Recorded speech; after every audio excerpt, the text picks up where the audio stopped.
so forth. There we go.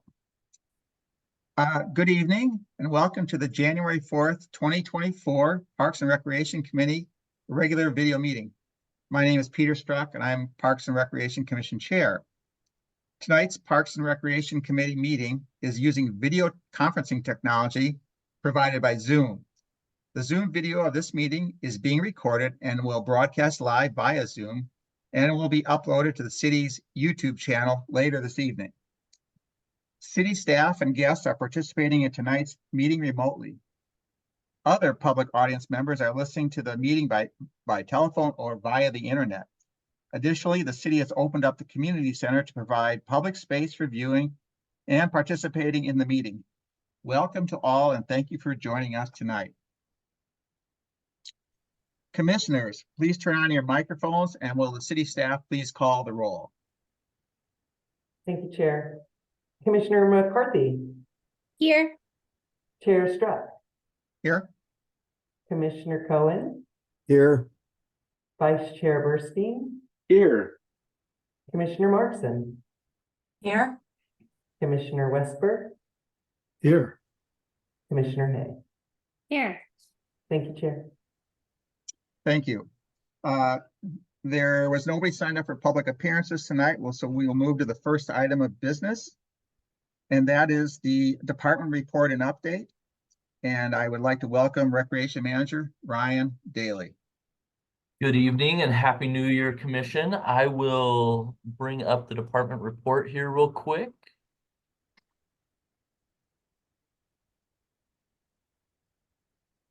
As I shuffle around a couple of windows here, working in a different office than normal.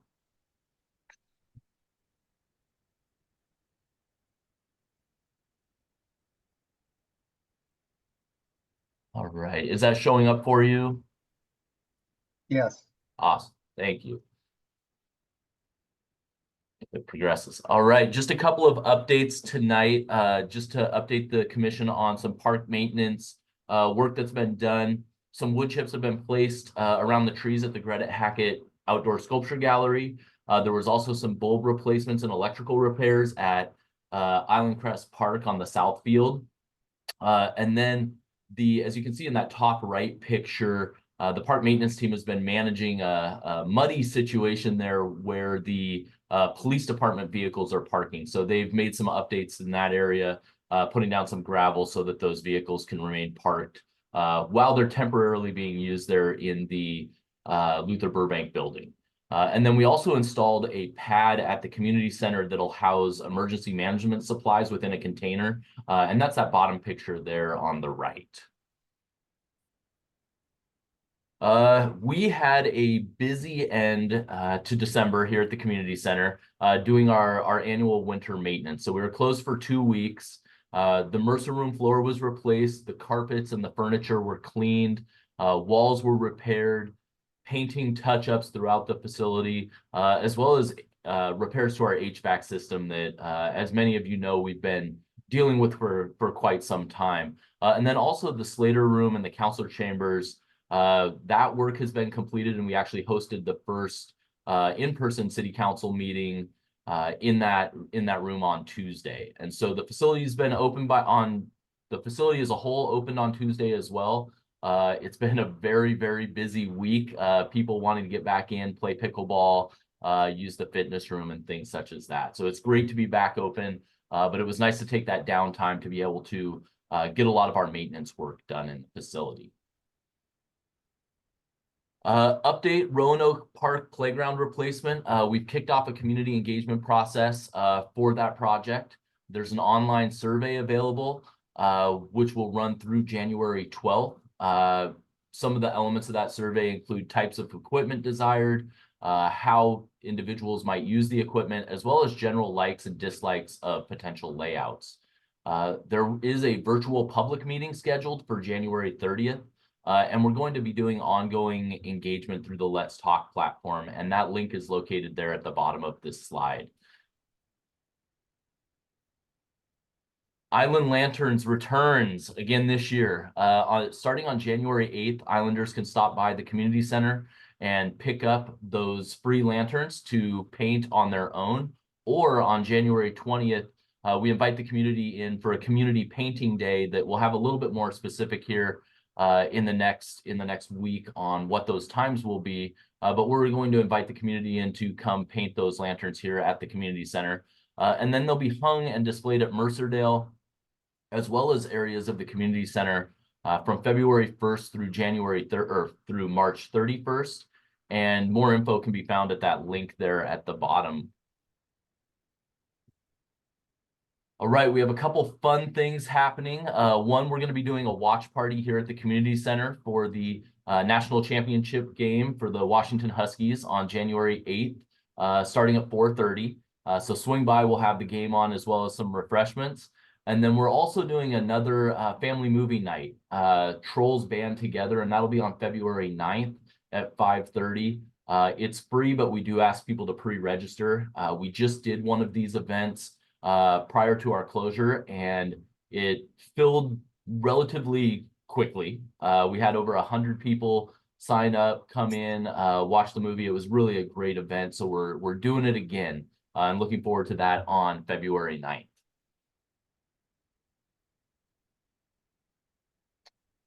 Just to wrap up, Illuminate MI, another great year. We had the tree lighting, firehouse munch, menorah lighting, as I mentioned, a family movie night, the Argosy Christmas ships, a Girl Scout toy drive, holiday market, and then we're going to be continuing into 2024 with the Island Lanterns. And just a tremendous set of events that take place during Illuminate MI, a lot of community appreciation for that.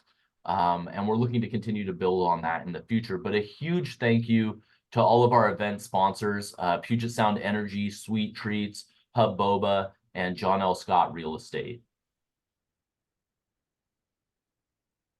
And with that, that might be the fastest one of the year. We're setting the bar pretty quick, but thank you and Happy New Year, Commission. Well, thank you, Ryan. Just one question, Ryan, on the, well, actually, I see Commissioner Hay has her hand up first. Oh, that's okay. Go ahead. Oh, on the Roanoke Park online survey, it looks like it's been going on for a couple of weeks, clearly over the holidays, but was curious what kind of response rate we've had. Do we know that? Yes, thank you for bringing that question up, because it completely slipped me. Sarah Bluvis actually just sent me a message right before this meeting. We've had over 96, I believe we're at 100 now, survey participants so far. So it's been a really strong turnout. Her request, and I failed to do this, is for commissioners to forward that link around to people you know, and please share that information. The more input and the more engagement, the better. And I know that the Preschool Association is beginning to do that as well. We've had some emails with them over the last couple of days. Thank you, Ryan. Commissioner Hay. Thanks. I wanted to go back to the movie night and ask what the date was for that. I believe it was February 8th or 9th? I might ask Katie. I took it down. Yeah, Friday, February 9th. The 9th. Yep. Cool. Okay. There were so many cool things to add to my calendar that I didn't have time to record that one. And how do people sign up for that? Is the link on the website? Yes. The link is on the website, or on that flyer, there's a QR code as well. Great. Thank you. Okay, thank you.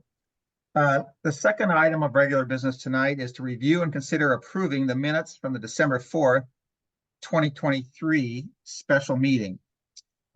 Commissioners, may I have a motion to approve the minutes of the December 4th, 2023 special meeting?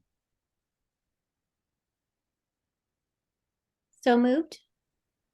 Thank you, Commissioner McCarthy. And a second? Second. Thank you, Commissioner Westberg. Okay, commissioners, does anyone have any questions or comments on the minutes before we vote? All right, seeing none, commissioners, please turn on your microphones, and we'll see staff. Please conduct a roll call vote. Thank you, Chair. Commissioner Markson, Agree. Commissioner Westberg, Aye. Commissioner Hay, Aye. Commissioner McCarthy, Aye. Commissioner Strutt, or excuse me, Chair Strutt, Aye. Commissioner Cohen, Aye. Vice Chairperson. Aye. Thank you, Chair. Thank you.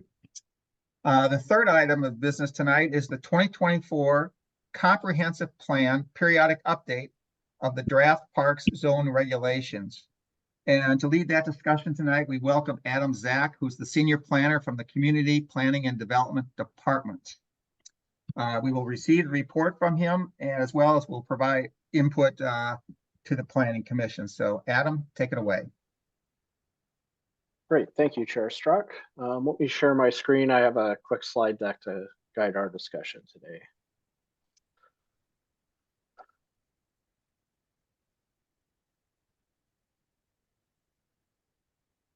Just a moment here. All right, so tonight we'll be taking a look at, I'll be giving you a briefing on the initial draft of the park zone, which we're planning to, or we're looking at adopting during our comprehensive plan periodic review. The purpose tonight is to give you a quick overview of what the park zone, what that initial draft looks like, and then gather some input on three high-level questions that were outlined or provided in the staff report that was included as part of your packet. To start with, I'll go through some background on the park zone, and then give you an overview of what's in the draft, and then the third step tonight will be going through those three questions to gather your input, which that input will then be provided to the Planning Commission as they take up a full line-by-line review of the draft zone. So to start out with, this is part of our comprehensive plan update.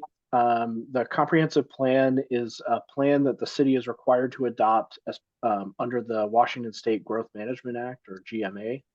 And the comprehensive plan implements those GMA planning goals for counties and cities. These are goals that relate to like housing, land use, transportation, pretty much anything that a city or county does. And the comprehensive plan provides the policy basis for our local budget decisions, how we decide or how we make capital improvements. It also provides a policy basis for our development regulations and other special city programs. And a key part of the comprehensive plan is ensuring that our growth as it occurs is orderly and does not outpace our service capacity. So that's one of the places where this kind of intersects with a park zone, because we want to make sure that as the city continues to grow, that our parks are remain providing the services that we all value. So the GMA requires all cities within King County to update their comprehensive plan by December 31st of this year. So we're working within the next year we have to adopt this update. The scope of work was set by the City Council in 2022 and supplemented earlier or I guess it was the middle of last year, 2023. And included in that original scope of work that was adopted in 2022 was a direction to draft and prepare this new park zone during the comprehensive plan update. What that means is this new park zone would be adopted in Title 19 of the City Code, which is the section of land use regulations in the City Code. And this requires a very specific legislative review process whereby the Planning Commission reviews the proposed amendment, makes a recommendation to the City Council, who then would make a decision on whether to adopt that recommended draft. So I bring that up because we're asking for Parks and Recreation Commission input tonight, but the kind of larger process, because this is a land use regulation or a set of land use regulations, that larger process goes through the Planning Commission. So they're going to do the bulk of the refinement through this process. So looking at the overall comprehensive plan process and how this will play out as we move towards adopting the park zone, we see that the project begins with the addition of the scope of work, the staff preparation of an initial draft, and then your parks and your input tonight. And then there are several rounds of review with the Planning Commission that I wanted to highlight. So initially, the Planning Commission will review the draft. Usually that takes a couple of meetings for them to go through and look at the different regulations, make comments, and consider alternatives. Once they arrive at what we're calling a public review draft, the Planning Commission the city will then hold an open house on the overall comprehensive plan update. And then the Planning Commission will then respond to those comments that are gathered at the open house. And then eventually the Planning Commission will hold a public hearing on the comprehensive plan update overall, which would include this parks zone, and then make a recommendation to the City Council. And then the City Council would ultimately adopt it. All of that is to say that we are at the very beginning of this process. It's a pretty extended process to create a new zone. And we are here at the very beginning, where we'll be getting your input to kind of guide the Planning Commission's review as they go through the drafts.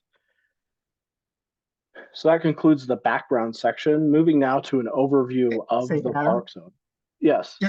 I apologize, just on the process, you know, we're here in January, and you say the council has to adopt by the end of the year. So at this point, kind of looking at the slide, I mean, is this a 6-month process, a 9-month, 2-month? Kind of what's yours? Just a sense at this point. Yeah, I community. mean, so our scope of work targets adoption by June of this year. Okay. And that's what we're working towards. We'll see. I mean, there's always unforeseen input or something that we may need to Okay, address yeah, things. fair enough. Thank you. So moving to the overview of the park zone, this is a proposed new zone that would regulate development within city parks. So there isn't an existing park zone. We're not modifying an existing zone. This would be a new zone. It'll be, as I outlined earlier, that all kind of fits into and will be adopted at the same time that we adopt our comprehensive plan update. The way that the current draft is drafted, this zone would only apply to city-owned, leased, or managed lands or parks. And really, the intent of this kind of zone is to make sure that that as development occurs in those parks, whatever that development may be, that it's consistent with our city adopted plans, particularly the Parks, Recreation, and Open Space Plan that was recently adopted. So that's kind of why we're doing this at a high level. One of the pieces that we won't be asking for Parks and Rec Commission input on tonight, but is a key part of this, is the zoning map.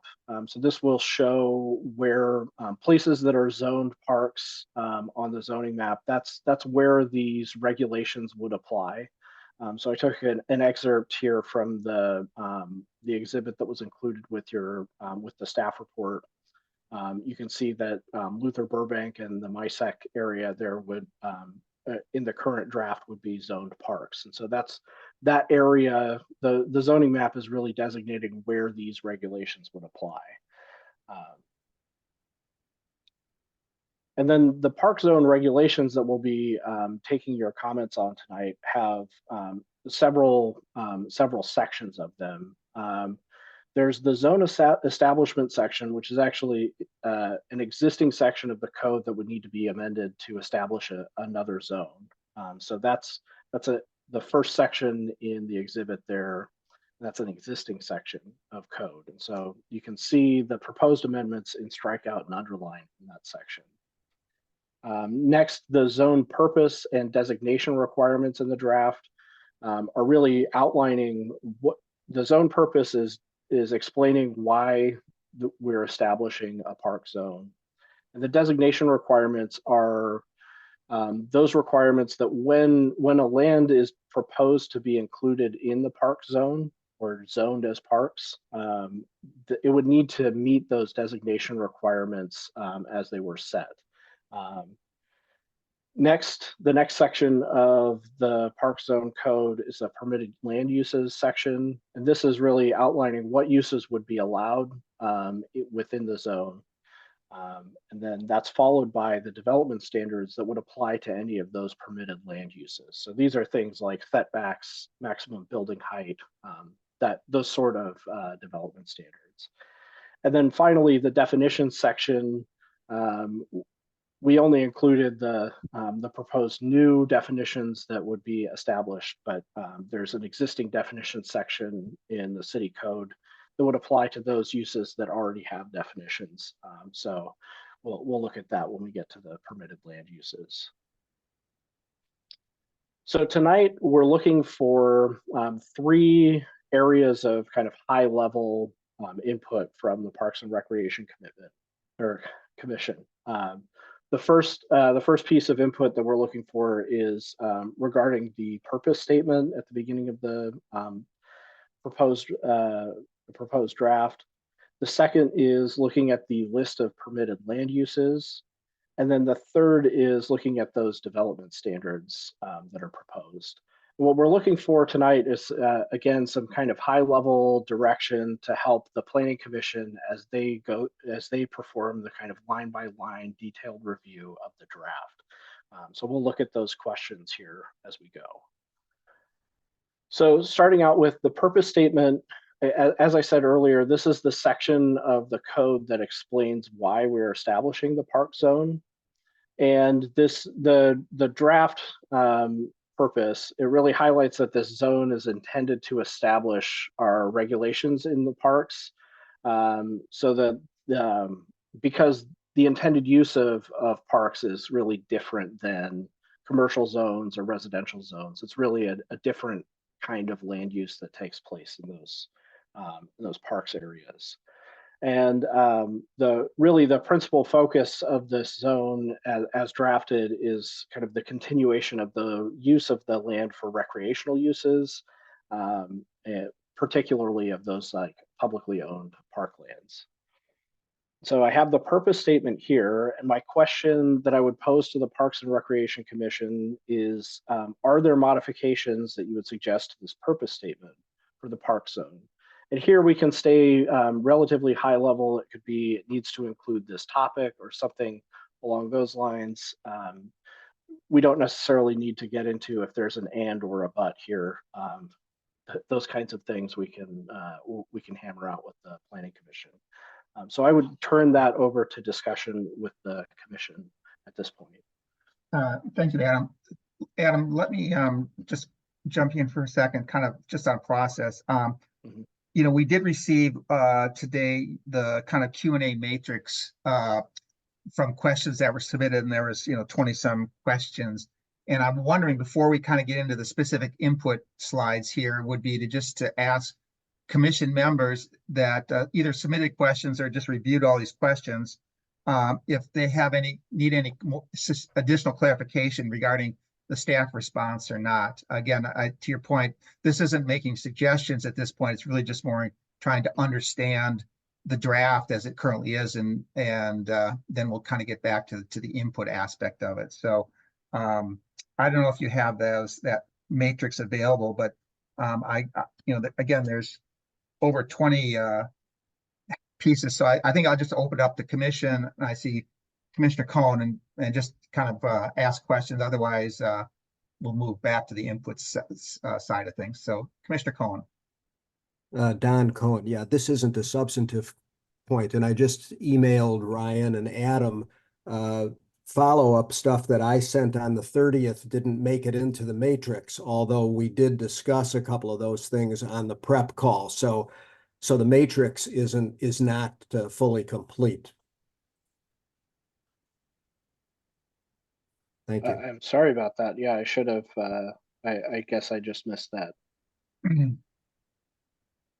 It's the stuff, Adam, about carbon sequestration and about what happened to street end parks and a couple of things. There are 3 or 4 different things that are not quite the same, I don't think, as other. There's a few of them that are the same. Oh, remember we also talked, I said, what happened how does the Open Space Conservancy Trust restrictions tie in with all of this, if at all? So again, I'm not asking you to address those right now, but there were a couple things that I mentioned as follow-up that I don't think are exactly covered by the stuff that's in the matrix as presented. Okay, yeah, I'll put together responses to those and get them sent out to the commission. I'm really sorry about that. I missed it. Okay, commissioners, are there any other questions to Adam about staff responses, etc.? All right. Seeing none, so let's go back to the slide that has the purpose. So here, as you can see on the slide, the purpose, and there's kind of the three components there.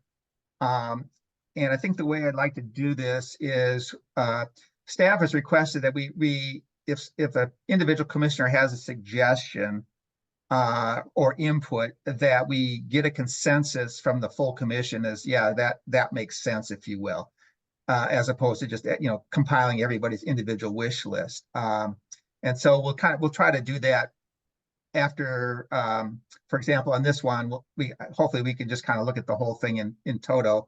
But if there's a number of them, we can just do a thumbs up, thumbs down. We don't have to go through a roll call, because again, this is just really input. These are not recommendations that are, going into a final plan that we would submit to the council or anything like that. So with that,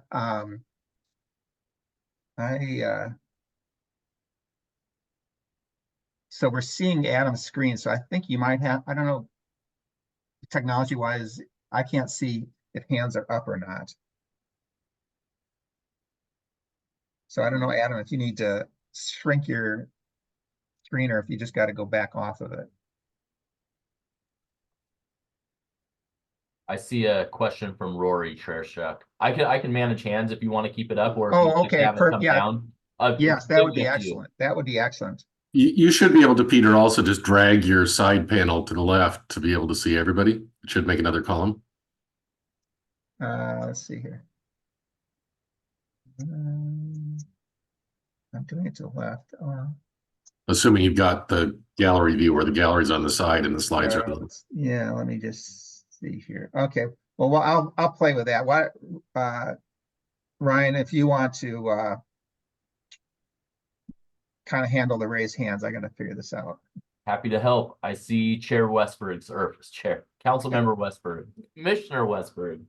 Oh man, long week. Whatever. Thanks, Ryan. And in the spirit as suggested of keeping this high level and not getting into wording or whatever, my comment with regard to the purpose statement is there isn't, for my purpose, there isn't enough emphasis in there on the recreation side.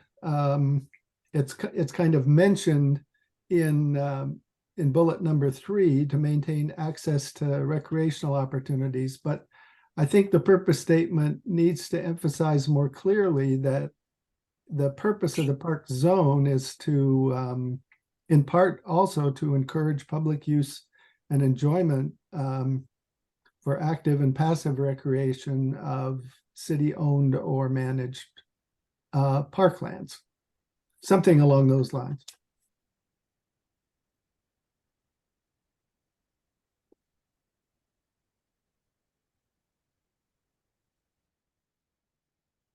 And I see Commissioner Hayes' hand. Thanks. I agree with Commissioner Westberg that we should have something in here that makes it really clear that we're not just talking about what we can do in our parks, but what our parks are for. And just want to echo that I think we need something stronger in here. And maybe a 4th bullet point. But again, to stay high level and out of the weeds, I don't think we need to try to word anything at this point, but just indicating that we need the purpose to reflect that our parks are to be preserved for enjoyment, recreation. Yeah.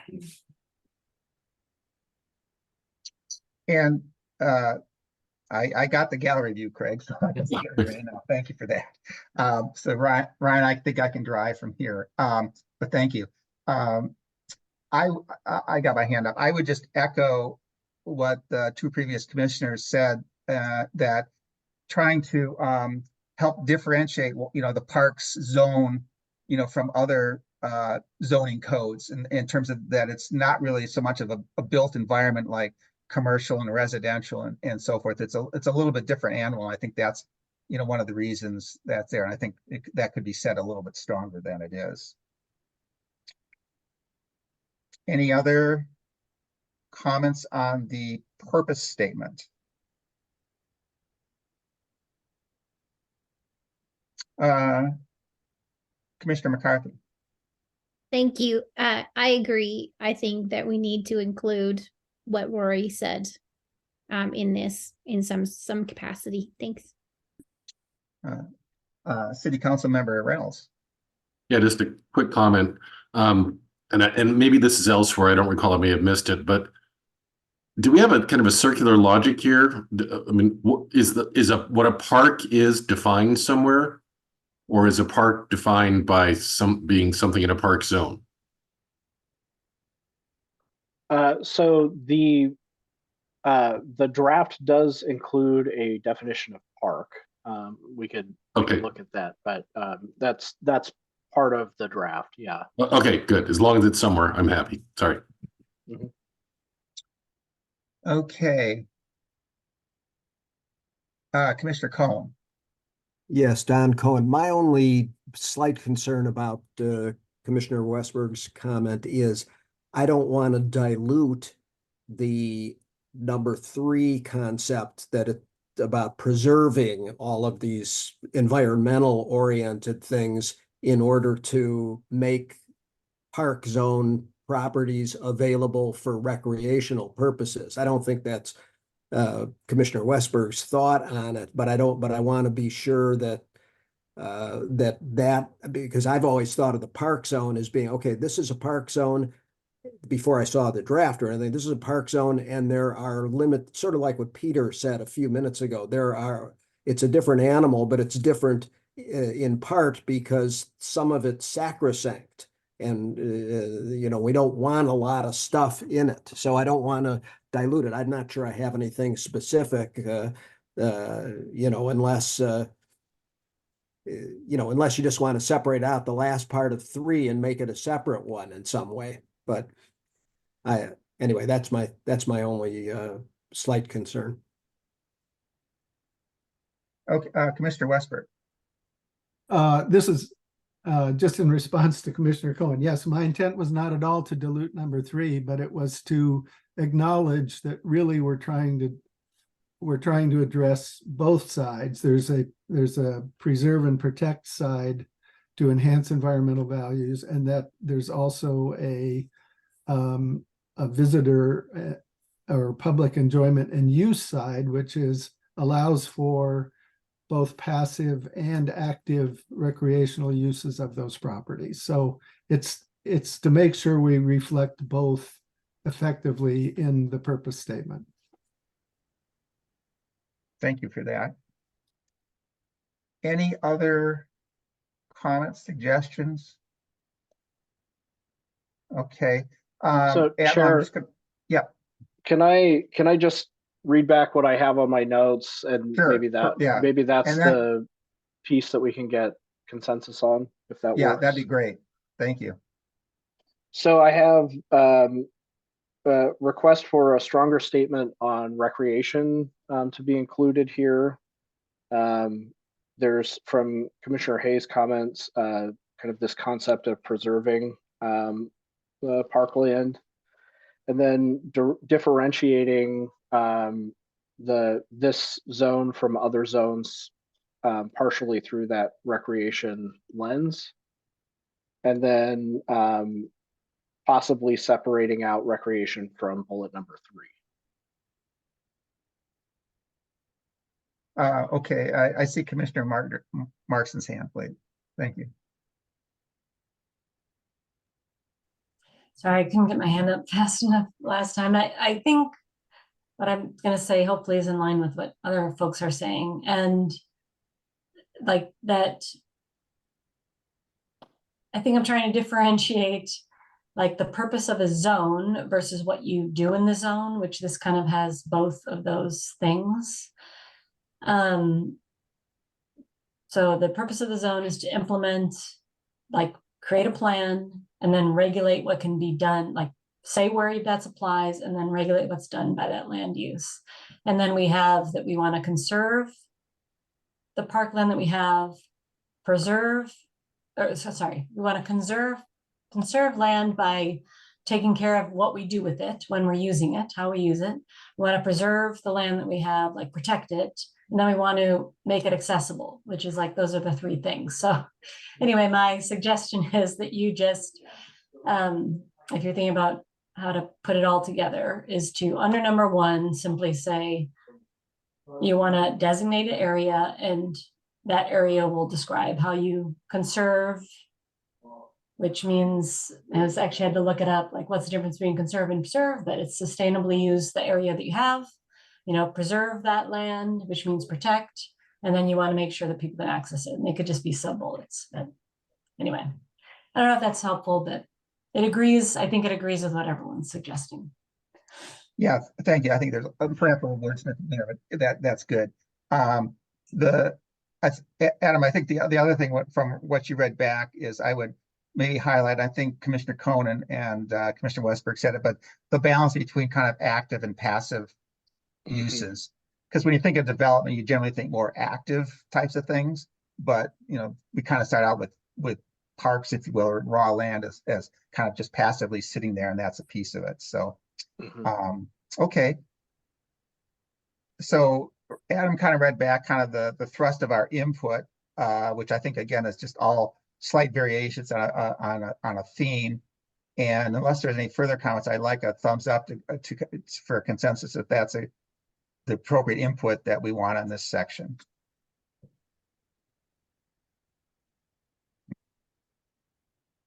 All right, we've got a quorum or positive there, so good, thank you. Great, thanks. All right. That was really useful feedback. Like, I think the Planning Commission will really value that input as we get going here. So the next piece that we wanted to take a look at with you tonight are the permitted land uses within the zone. And so these are the land uses that would be allowed. And the way that our code constructs these usually is they list the things that are allowed, and then anything that's not in the list would be prohibited within the zone. That's how this is set up here. And as we were putting together this draft, we were really trying to strike a balance between two things. We wanted to make sure that the uses were broad enough so that the city can do the things that it wants to do in its park zone, in its parks, without necessarily overly encumbering the process. But we also wanted to make sure that they were narrow enough to, kind of achieve that purpose, to preserve those parklands from being developed with incompatible uses. Like obviously, you wouldn't want to put a multifamily development in a city park. So those kinds of things, making sure it's narrow enough to prevent those incompatible uses from locating there. And then also, I think as we look at these, it's really helpful to remember that because of the way that this zone is structured in the current draft, this zoning designation would only apply to city-owned or managed or leased lands. And so any project that would happen in the park would go through a city planning process independent of the permitting process. So just like with the, there was a playground improvement that the city's gathering input on, any project would have to go through that process too. So there isn't necessarily, so that's one of the other things that we were trying to balance out with these regulations, is that there's already this mechanism in place for the city to review its potential capital improvements. And that also includes some, actually it doesn't include design review, but there is some public review of design. So with that, we're asking if there are permitted land uses in the zones that are proposed in the park zone that should be added, removed, or modified. And the current draft, the uses that would be allowed are listed here. The only other thing that I'll say on these uses before we get into the discussion is that all of these uses would be permitted, which means that they wouldn't require an additional land use permit for those to be authorized. So there's nothing that would require a conditional use permit in this list. These would all be just permitted outright and just require a building permit where necessary. So with that, I'll turn it over to discussion. The commission. Thank you.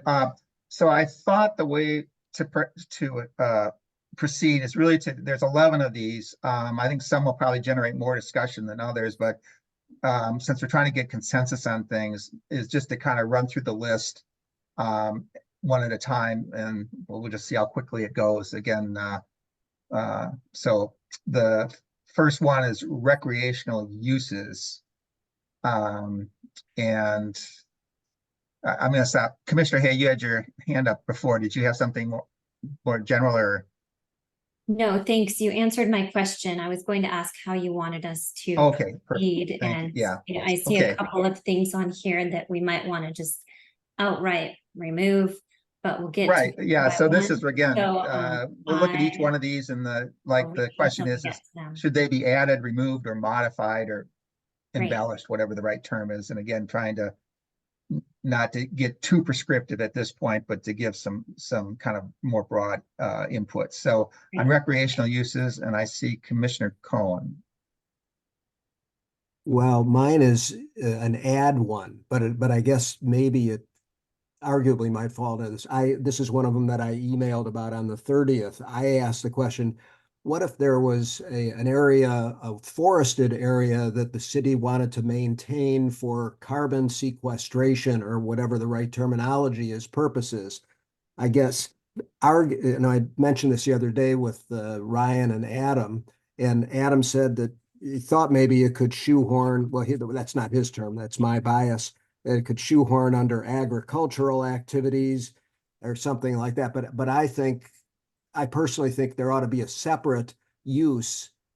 I don't know how to define it, but something, for conservancy, climate change mitigation, whatever it is, activities or uses or something. I don't know what the right word is, but I don't think it's good enough to say, well, this, I think you could get it under agricultural or under recreational uses. So that's one that I would personally suggest adding in some way. Okay, why don't we just put a placeholder on that, and then at the end we'll kind of look at brand new things or and so forth. But and thank you for that. So Commissioner Westberg. I just had, before we start down the list, I had just a quick question. Looking at the list overall, how many things are listed here because they currently exist in our parks? Most of these are things that currently exist within city park. So like off the top of my head, I wouldn't ordinarily propose that parks be used for government offices, but the fact is they are being used for government offices at the present time. mm-hmm. And there may be others in this list that also meet that situation. So it would be helpful to know that, because it seems like while we're trying to create a new zoning list of permitted land uses, we're sort of trapped in a way by what we've already got and what we're doing. And just as a second point, just a quick response to Commissioner Cohen's point, I agree with, and I think you could phrase that maybe by adding something, a use that says open space preservation or something along those lines. Mm-hmm. Okay. Maybe Zach, in response to Commissioner Westberg, generally isn't there kind of like grandfathering? So if there is if there is some activity that it would end up not being permitted under this new regulation, that they would be most likely grandfathered in some way. Yes, so in the event that you change a land use designation and a land use that was at one time allowed and is prohibited in a zone, and you have that use is continuing there. So let's say you change zoning and your convenience store was no longer allowed and there was a convenience store in the corner in a neighborhood. That's what's called a non-conforming use. And there's very specific regulations in the code around non-conforming uses. In general, we try to avoid creating those non-conformities unless it's a use that we want to go away from that zone. The intention of a non-conforming use is that eventually, as the zone develops, those non-conforming uses would eventually be replaced by conforming uses. So you really only want to reserve that for things that you don't plan on having in that zone in the future. And that's a really simplified explanation of a very complicated land use issue with non-conforming. But generally, you want to avoid creating a non-conformity unless it's something that you want to eventually go away. Okay. Commissioner Markson. Yeah, I'm sorry, I just missed some critical thing you said, Zach, right at the beginning. I want to make sure I understand it before we start the list, which is, did you say that if it's on this list, you don't need a permit to do it? Well, I think I may have made a distinction that makes sense to me, but maybe a little challenging. So if it's on this list, it doesn't require an additional land use permit. So it would still, if a building permit were required, so like if you were building, say, like, I don't know, a new public restroom, that would require a building permit still, but it wouldn't require a conditional use permit. Okay. So that's really the distinction. Land use permitting, if you're requiring a separate land use application, that's an additional level of permit review on top of whatever building permit might be required. So if it's on this list, we don't have any. The current draft does not propose any uses to be a conditional use. So all of these would just be permitted as an allowed use. Okay, thank you for that. Commissioner Westberg. Sorry, I forgot to take my hand down. Okay. Commissioners, any other thoughts on recreational uses? I had one. I mean, I was looking at the city code in other areas and under permitted uses, and sometimes they have what's called required conditions. And I'm thinking like in the commercial section where it says that whatever the permitted uses are, they should be limited to those that do not produce offensive noise, et cetera, et cetera, et cetera. That might be something that would, I guess it'll limit a little bit, or just say that, you know, we want things that are not overly noisy, et cetera, et cetera. I'm sure there's probably, I really don't think about it too much, but on the surface, it kind of made sense to me. Commissioner McCarthy?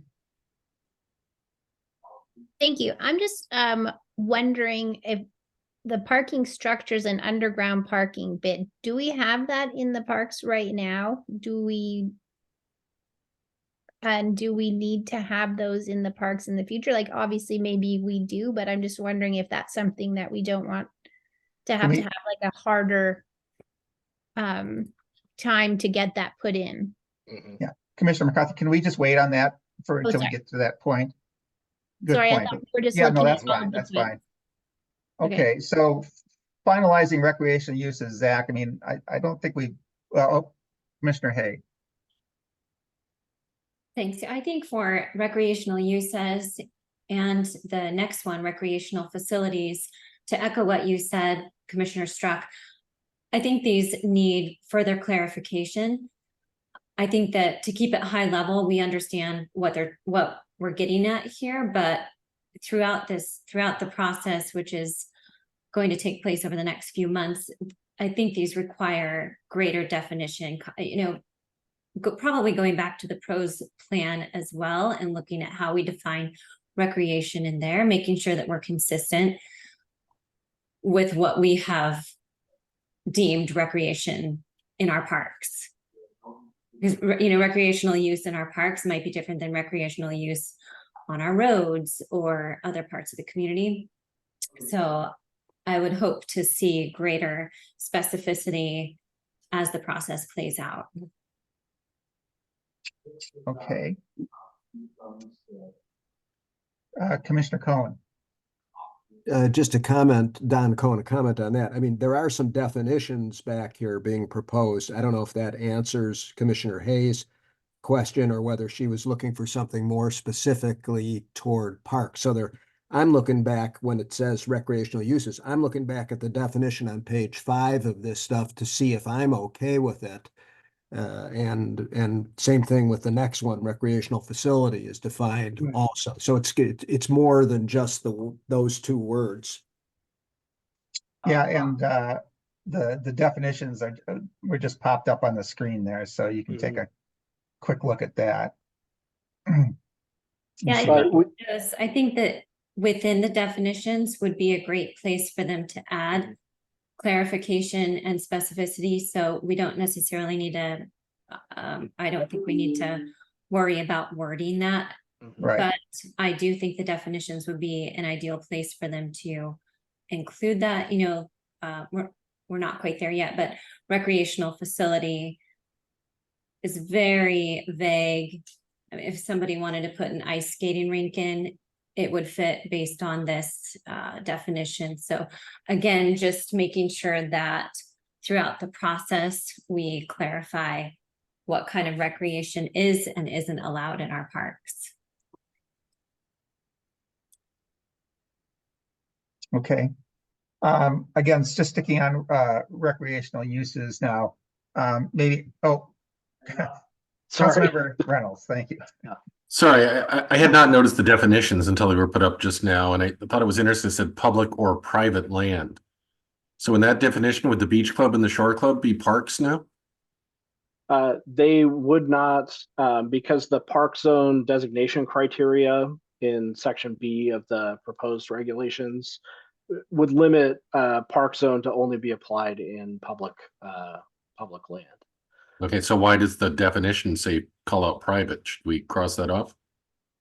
The definition of parks would apply throughout the code anywhere parks appeared, and so there's a possibility that a park could be referenced somewhere else in the code. Okay, and so we don't want to mess with that without doing a lot of work to verify if it's going to Yeah, break something. And Okay. that level of specificity probably wouldn't really come into, wouldn't be a problem. Yeah. Okay. Because Adam, this is Peter again. Wouldn't an example of that be like we were talking to street ends where they're not going to be in the park zone, but they're kind of being they're developed or used as parks, small parks, obviously. So okay, thank you. Yeah. All right. Any other final things on recreation uses? If not, I'm going to ask Adam just kind of to read back kind of his notes. I think that they're fairly brief, but we can get a consensus. Consider adding some conditions to recreational uses and provide more clarification on what constitutes a recreational use. Okay. Can I have a thumbs up on that input? Okay, we're good. Thank you. One down. Moving on to recreational facilities, and Adam, maybe if you could put up the definition slide again on recreational facilities, I think that would be helpful. Yeah, let's see here. See if I can do this faster. Here, Nope. oh, there we go. Thank you. Okay. Any input, Commissioner Hay? My comment is the same as for the uses. I don't think we need to try to come up with the definition now, but same comment as before. Okay. Commissioner Westberg. Just a question for clarification would, and maybe this could be added, does recreation facility include those developments or features needed for access? Trails, sidewalks, that kind of thing? Probably, it probably wouldn't fit within that definition, but those types of uses would be allowed as accessory to whatever development was being proposed. So it wouldn't make sense to build a building without emergency vehicle access. In fact, you can't build a building without emergency vehicle access. So it would be included in that. It doesn't need to be It doesn't need necessarily to be its own. spelled out. Okay. Mhm. Thanks for that clarification. Mhm. Commissioner Cohen. Don Cohen, just so that I have a little better idea of how this would work. So let's say that in the future, there either take the ice skating rink idea or a spray park, splash pad, something like that, that is the city is proposing to put in a park. So that's a permitted use, right? And then what happens, Adam, what happens sort of next on that proposal? Right. So that proposed development would go through the process of the city council would have to fund the project through the budget, through its budgeting decisions. And then that kind of a project would go through a design process, just like any other park. The existing parks like design process where the public can comment on the design of a improvement, that wouldn't change under this code. That whole process would remain intact. From a permitting standpoint, once it got through that design process with the city, then they would need to apply for a building permit if that were required for that proposed use. So there is a public vetting of that proposed use kind of of that proposed development rather at the beginning of that process. One follow-up question, Peter. Sure. So at what level and who at the city would make, if they wanted to, make the decision, we don't want an ice skating rink? And I think Commissioner Westberg gave some other examples, a marina or whatever it might be. Well, that decision would ultimately rest with the city council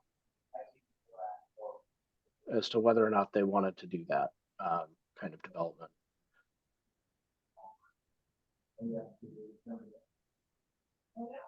Thank you. Councilmember Reynolds. Yeah, I'm just surprised by Adam's last statement because I thought in general, the decision of what complies with code remained with staff. And if it complied with code, the council generally doesn't have a role in it. Is it because it's public land that the council would have a role in it, or what's the distinction? Yes, so the council would need to direct any project in the parks, just like if you were to do any kind of development in parks today without the zone, the city council would need to direct that, Okay. kind of development. Yeah. That makes sense.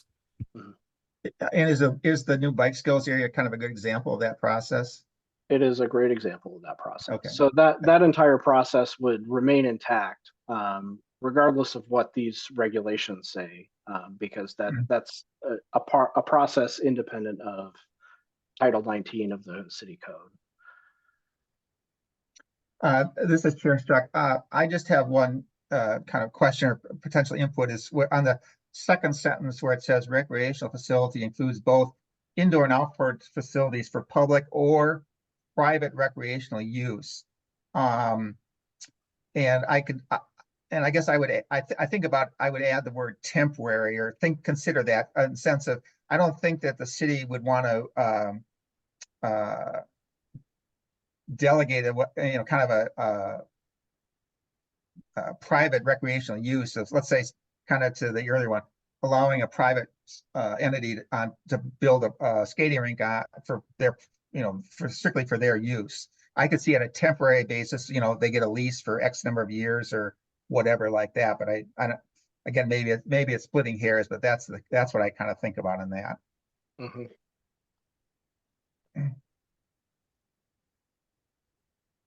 So what I have for recreation facilities would be to provide more clarification on what constitutes a recreational facility, and review the implications of the private clause in the definition. Okay, can we have a thumbs up as for a consensus on that? 1, 2, okay, thank you all. All right. So next is agricultural activities for education or recreational purposes such as community gardens. And Don, I still have your placeholder on yours about adding, but any comments on this one? Mm, Okay, seeing none, we'll leave it at that. The next one is government offices and government services.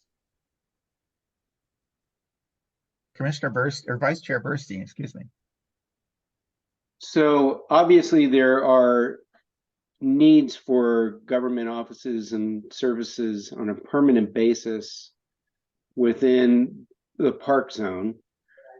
But I would like to narrow that and make sure it's related on a permanent basis for park-related use. So as an example, the offices at the community center are very much related to the maintenance of that facility, staff of that facility, as well as the parks. But the way it's broad right now, I would almost read it as we could erect a new government facility in Luther Burbank that could be perhaps City Hall. And I don't think anybody would look at that as a use of that type of in the public land. So I would just encourage a more narrow definition to make sure it's related to the parks. And the exception would be, what we're faced with now with the closing of City Hall, that there are interim offices that are not permanent, that they need to be housed, and we have the facilities to house them within the park zone. That's fine, but it should not be a permanent use of that park zone. No, I'll probably be back for like 7:45. Commissioner Westberg? I agree with Commissioner Bernstein. I would also propose a further narrowing of that language to clarify that it only applies to the government of the city of Mercer Island.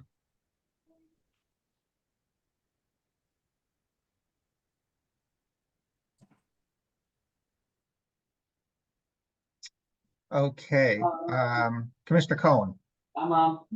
I agree with both of those comments. Don Cohen.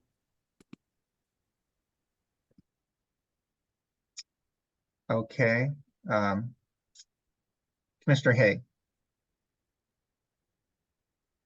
I also like these suggestions. I was initially inclined to suggest removing this completely, but with the modifications that were suggested, I think it could be workable to keep it in there. Yeah, this is Chair Struck. I had exactly the same comment as Commissioner Hay, that my initial reaction was to strike it completely, but I think that with just the narrowing and the focus on recreational / park related activities like Vice Chairperson suggested, I think that's suffices. So okay, let's go with a thumbs up for the consensus on that one. I think it's pretty straightforward. All right.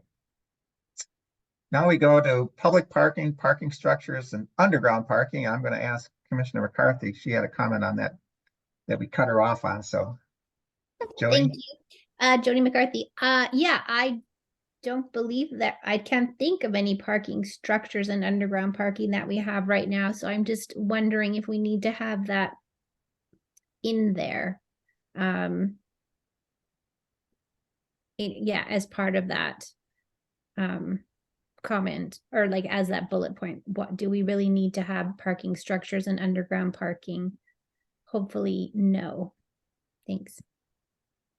So you're suggesting that surface parking would be okay, but that multi-story or underground parking should be eliminated or limited. Is that what I'm hearing? Yeah, well, I'm just wondering, do we have that right now? And is that something that we want to have in our parks? I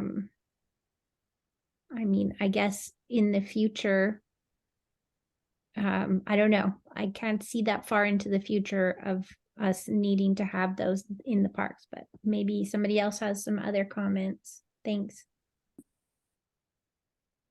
Yeah, Commissioner Markson.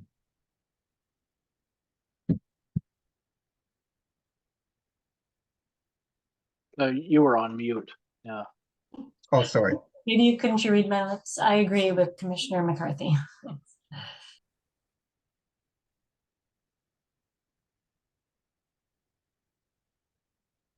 Commissioner Westberg.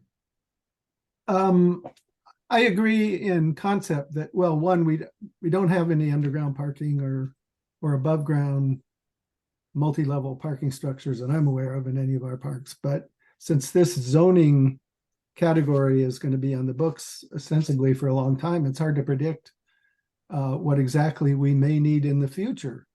And particularly as the population of the area continues to grow and the amount of parkland remains relatively constant. So I certainly wouldn't want to preclude the idea that at some point in the future we couldn't in fact gain parkland by undergrounding parking to create more surface area for parks, similar to the way we created parkland by building a lid over the freeway.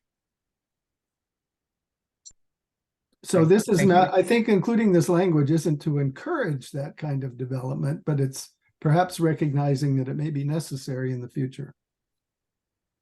Vice Chair Burstein. Paul Burstein, Commissioner Hay had an excellent suggestion in our prep meeting. If we just had the bullet as public parking, that would be inclusive of anything that we could envision. And obviously within a project, as it was stated before, it would have to go through the normal planning process and funding to get approved. So it doesn't mean that there would be those structures built, but just keeping it generalized as public parking does not preclude that from happening. Commissioner McCarthy.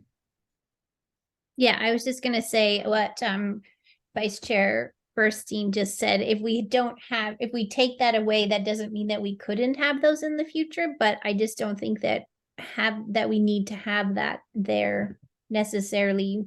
To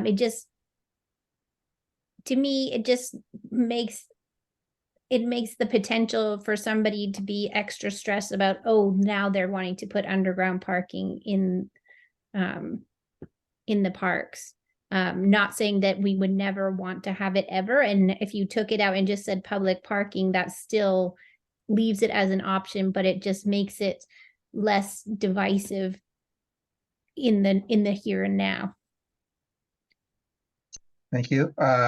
Commissioner Markson. Yeah, I think in considering what Commissioner Westberg described, like maybe I'm a little still confused because the lid parks are not actually zoned as parks. So I'm trying to think about his example, like maybe I'm in the maps anyway. So while I agree that it would be nice to gain open space by having an underground park, it's not on the map, so then it makes me a little confused about how that would work out. So that's one question, which maybe you can answer in a second.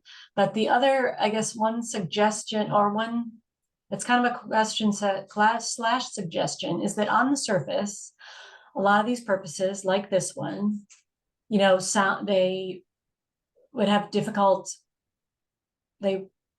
results in a difficult perception, right? Like they sound like, oh, you're great. Now you're going to put an underground parking lot in our parks. But if you combine them with the purpose, like these are only allowed if they meet the purposes of this zone, then it kind of brings it together. But the way that the document is described, it's like, we have this purpose, but we're going to allow all these things which really don't meet those purposes.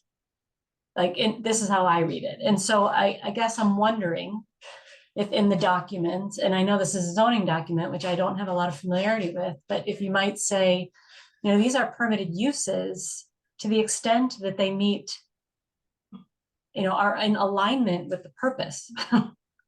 Which, so for like public parking, like we would allow public parking, you know, as necessary to provide access to the park zone or something like that. I don't know, I think I'm missing like the connection in the zone between the purpose and the, you know, the clear connection between the purpose and these permitted uses. And that's really what's troubling me.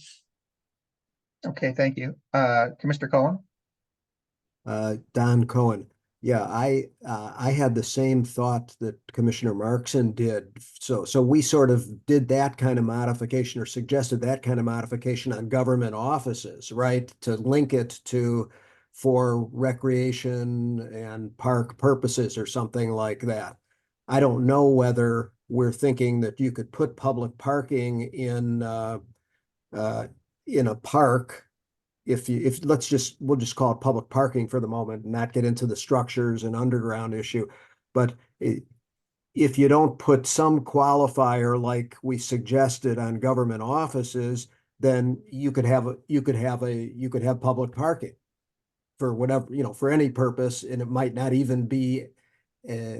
be principally for park and recreation purposes.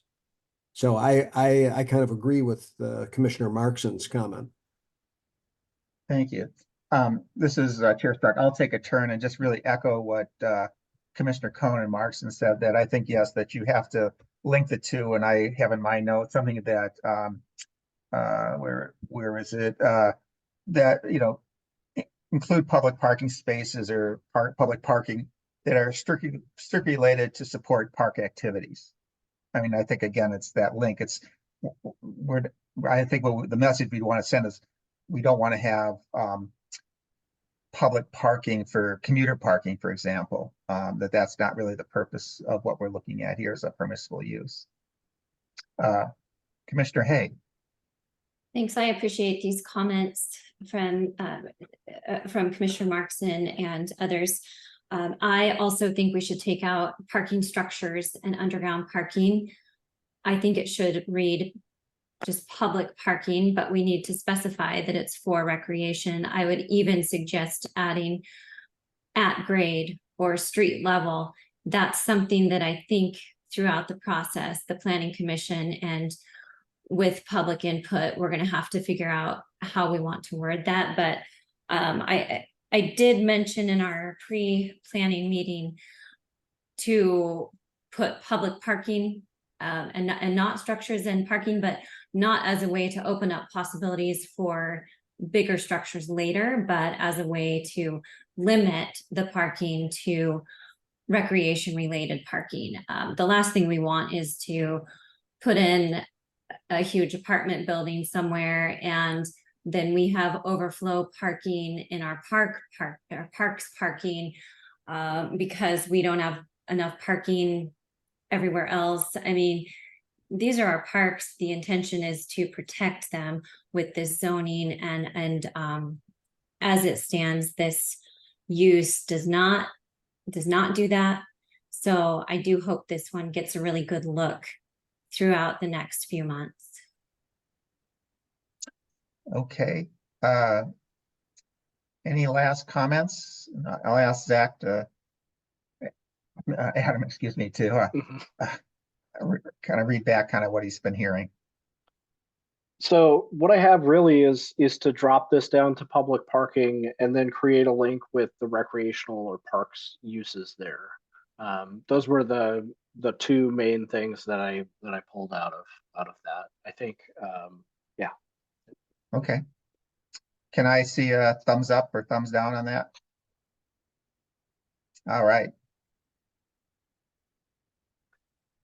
The other thing that I would, as we continue to go through this list, I think it's helpful to remember too that any use that's proposed here, in addition to going through that review process with that planning process before it were to be permitted, there's also the development standards that we'll look at in a minute, and those two also limit some of the scope and intensity that some of these uses might have.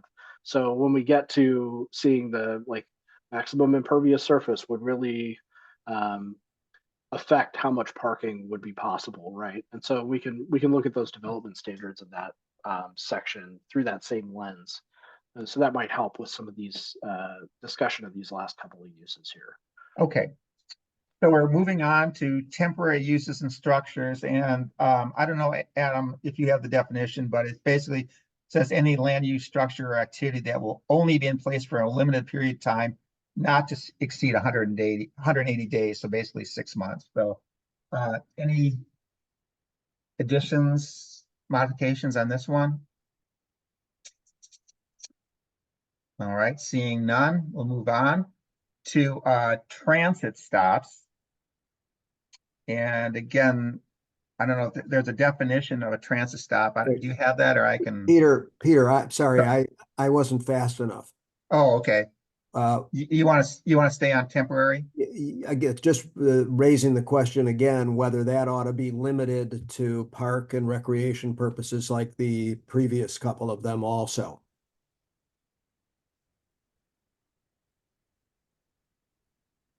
All right. Now, maybe that's Mr. Westberg. maybe that's a problem with the police at Luther Burbank as an example. If there were going to be a 6-month portable installed there for the police, maybe that's a problem. But Okay. Good point raised. Just Rory, Commissioner Westberg. Yes, that was my question too, whether this would necessarily apply to the going back to the purpose statement to the proposed uses for park lands in the park zone. Recreation Manager Daly wants to weigh in.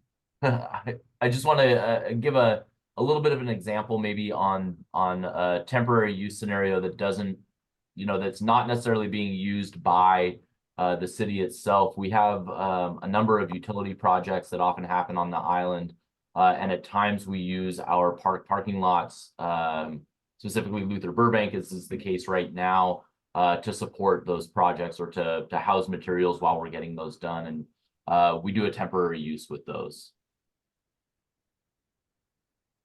They're rare, I should say, but seemingly over the last couple of months, they've been more frequent. This is Chair Stuck. I think I'm okay with the way it's worded. Again, it's the 180 days. I think, it gives a little bit of flexibility for some of these things like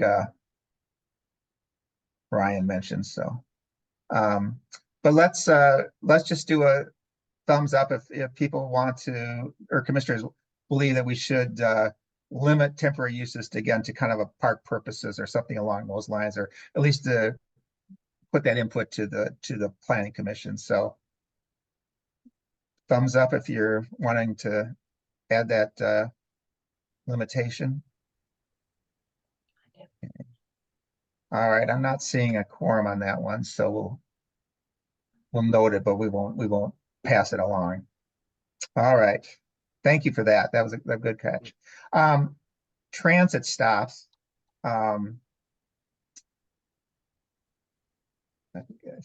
Okay, so there we've got there's the definition.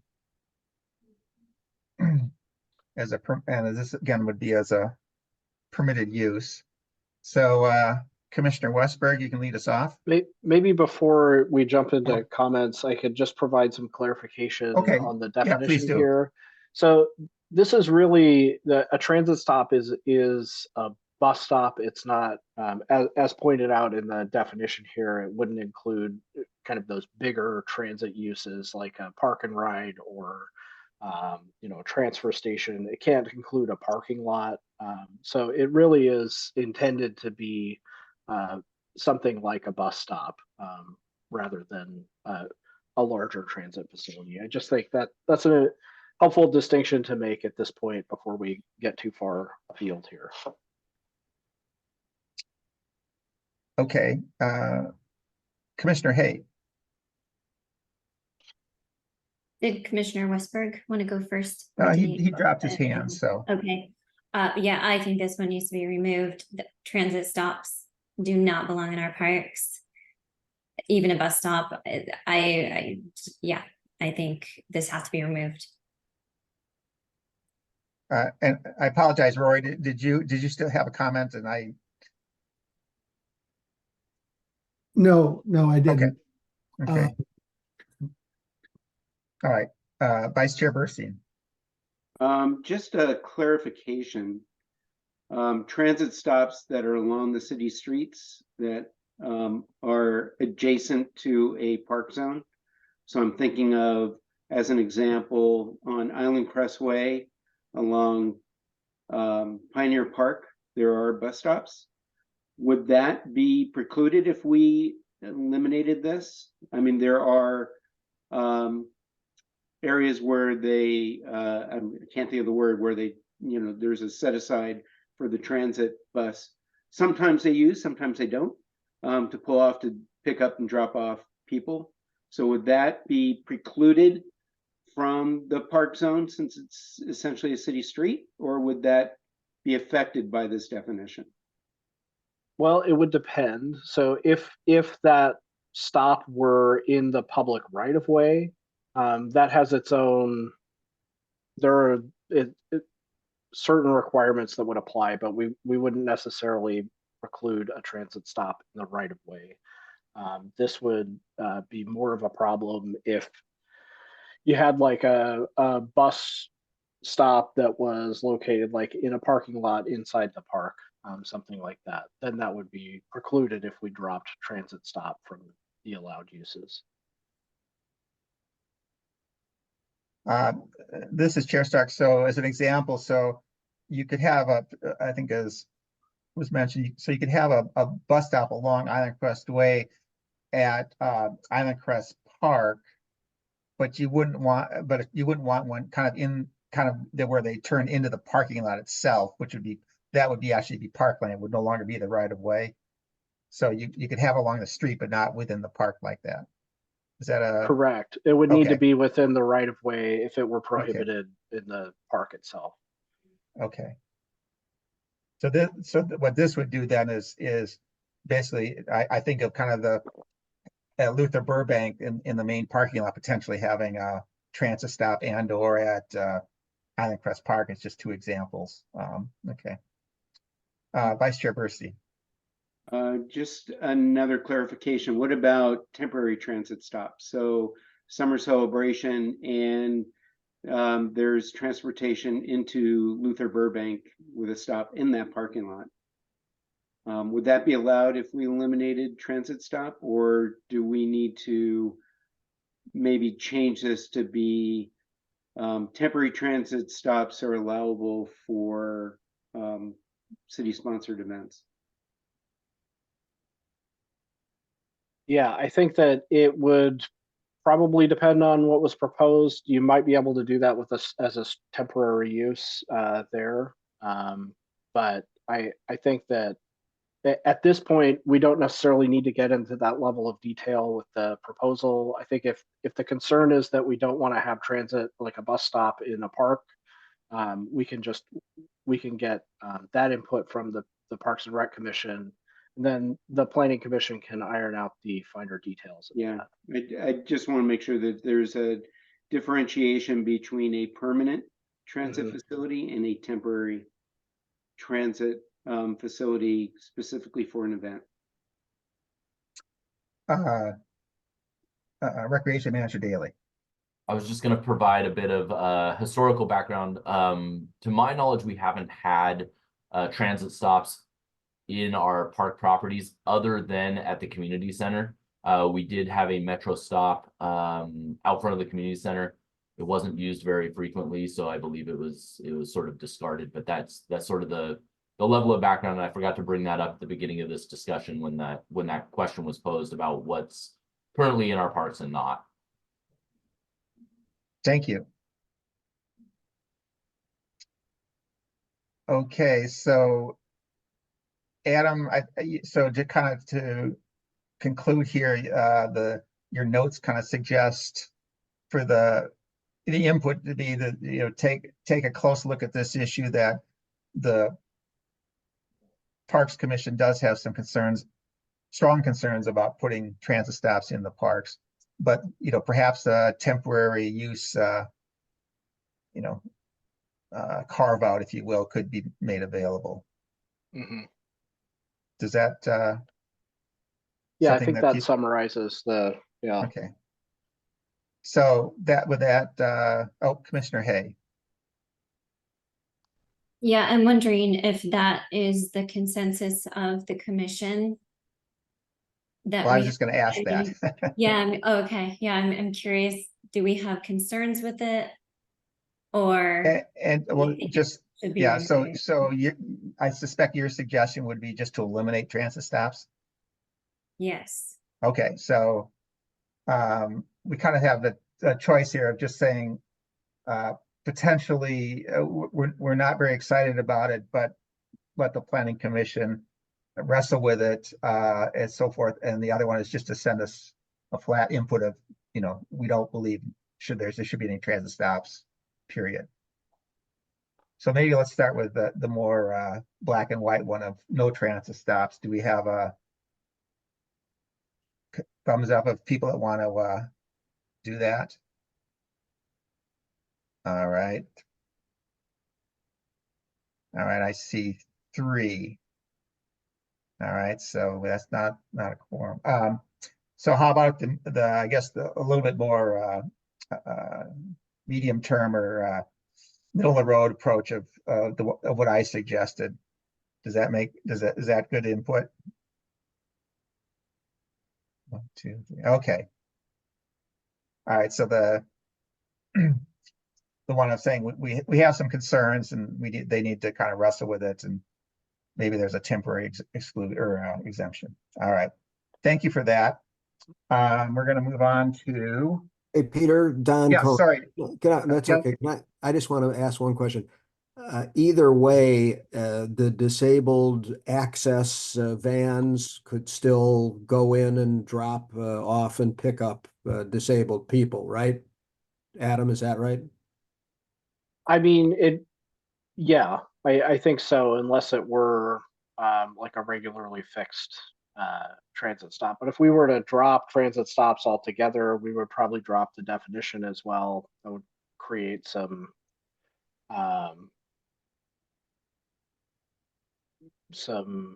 that would be another option. So we could definitely look at that, and I'll put through in the feedback. I'll make sure that concerns are bolded, so there was a close consensus. So the Yes, planning right. commission will hear that. Thank you for that.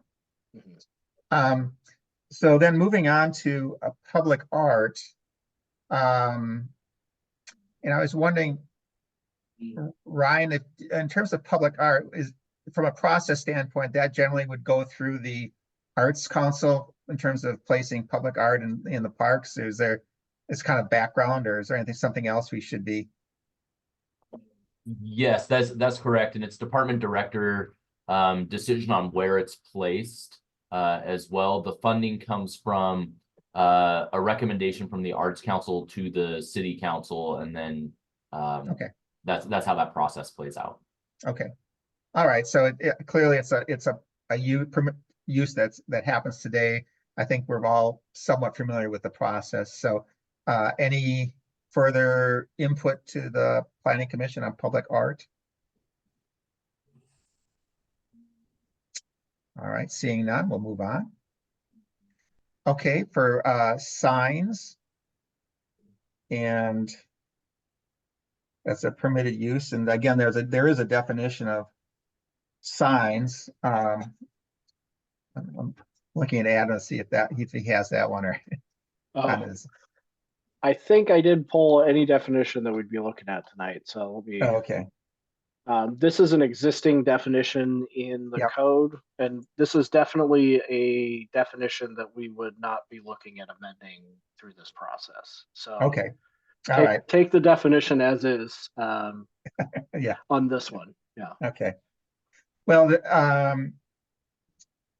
any comments, Commissioner Cohen? Well, now that I see this, I have problems with some of it, like lights, billboards, attracting attention, whatever it is. So this has things in it that I think are more problematic in park properties.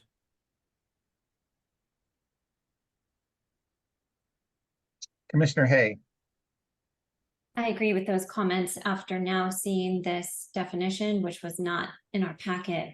So I think this one also needs a qualifier of being related to necessary signage for, for recreation. But a lot of these things would not be appropriate in the parks. So I think this is one, like the first couple of items we talked about, that needs additional specification. So this is Chair Stark, and maybe I'll look to Ryan on this one, but don't we have some billboards like at Island Crest Park at the baseball advertising and so forth? I mean, would that I'm just kind of thinking of that one. How would you think about that one? Yes, these, as the definition reads, most of these items are within our parks currently, or within special events and things like that that occur. I think there are other provisions that we as a city utilize to not put them in. It's the definition of a sign. It's not what park signs are going to be. I hope that's helpful. Well, and I'll tail on to what Ryan just said, in that this is another example of a place where the city would be the one that would be making these decisions to begin with. And so any kind of sign, if it were a larger sign, would have to go through a city process prior to application for a permit, if there was a permit required. So there are these guardrails there to where it makes it less likely for a really crazy sign to be put up, right? Okay, but I think Commissioner Cohen. Well, that sounds good in the abstract, but for example, lights in some park areas have been hotly contested for a lot of years. And I'm sure there would be some process, but you would think, but I don't favor that one, for example, being in there. And but I don't know exactly what the process would be if the city wanted to light some of the trails in Pioneer Park. Well, let's put aside the Open Space Conservancy Trust document, whether that would permit it. So, pick somewhere else. But I don't know what the process is, and it seems like the Parks and Rec Commission should have some role in that, but I'm not sure that it does. So on the lights part of it, this is another spot where the development standards can help out. There are standards proposed for lights, so we'll take a look at those in a moment. Lighting a trail wouldn't be considered a sign, so those are kind of different. That's a different situation, but yeah. I guess as input to the Planning Commission, would it be fair to say that the PRC has some concerns, and we would ask that the Planning Commission, closely look at this definition, as it's relative to parks, and because I think there's arguments kind of on both sides and so forth, and I think again it's kind of in that as Ryan pointed out, and Adam as well, kind of it's in the process, but yeah, I mean, we're kind of just looking at this for the first time, and maybe over time that more thoughtful consideration, one would come up with a better solution. Is that reasonable input, or does somebody else have other suggestion?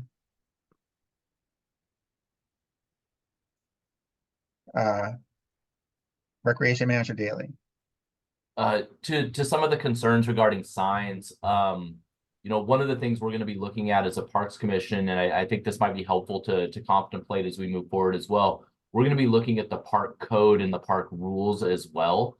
And some of these things, such as signs, will fall into that and be placed into the park code. So some of that more specific park rule, what's allowed in the parks on a more granular level will be taken care of through that process.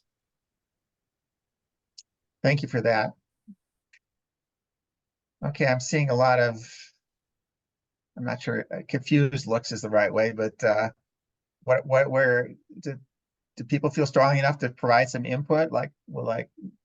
Or are we good with just kind of where it is and kind of default to Ryan's suggestion? Okay.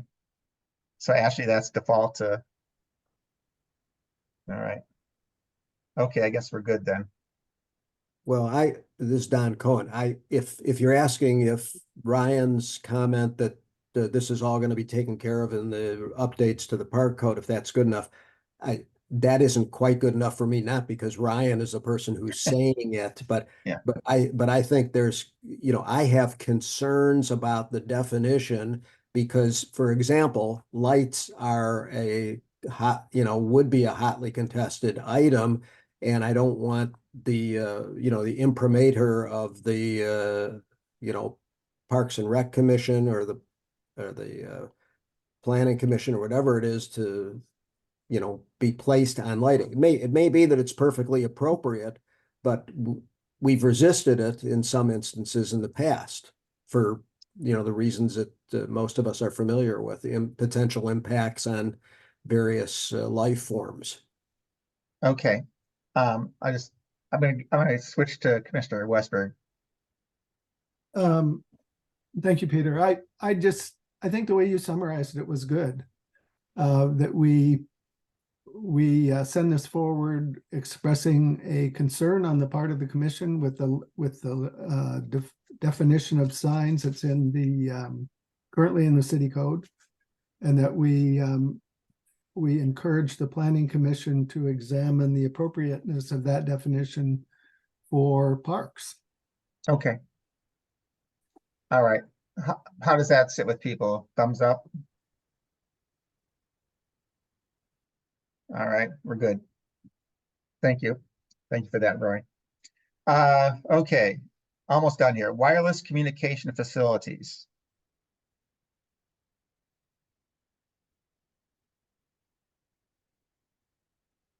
And okay, Ashley, Commissioner Hay. Thanks. I have a question on the definitions, which were on a previous slide that we were looking at. And I did not see those in the packet. So I have a question. Yep, there it is. Thanks. Can you help me to understand in the last sentence of utilities where we say, and I know we're not talking about utilities yet, but that it ties into this issue. And we say that utilities does not include wireless communication facilities, but do include small wireless facilities. What is the difference between a wireless communication facility, which we're talking about now, and a small wireless facility? So one of the things that we're struggling with, or that I think may be challenging as we talk about wireless communications facilities, is that they're pretty complicated in our code, and it's difficult to, without getting into kind of the nitty gritty of what the different types of communication facilities there are. It's going to be difficult to, I think, get at those too much. But there is a difference. The small wireless facilities it's a difference in scale. there's a separate definition in the code for wireless facilities.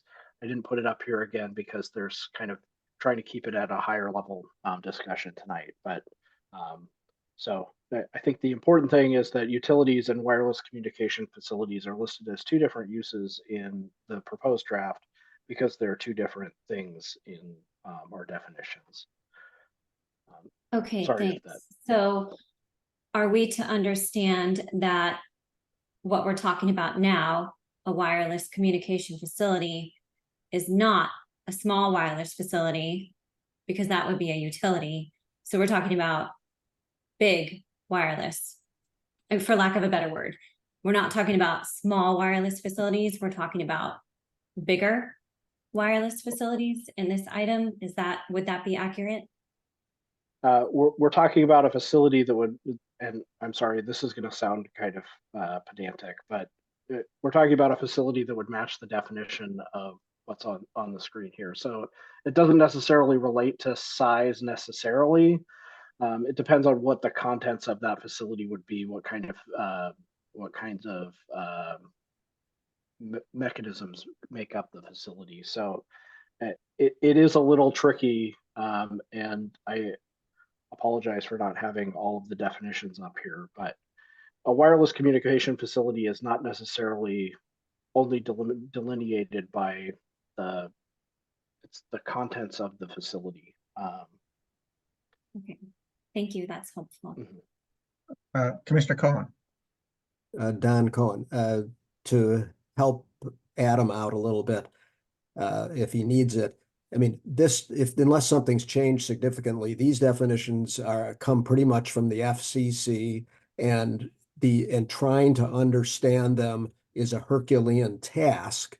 It's the kind of thing I believe that the Planning Commission, at least when I was on the Planning Commission in the early days of this kind of stuff, struggled with, but probably understands a lot better than I do.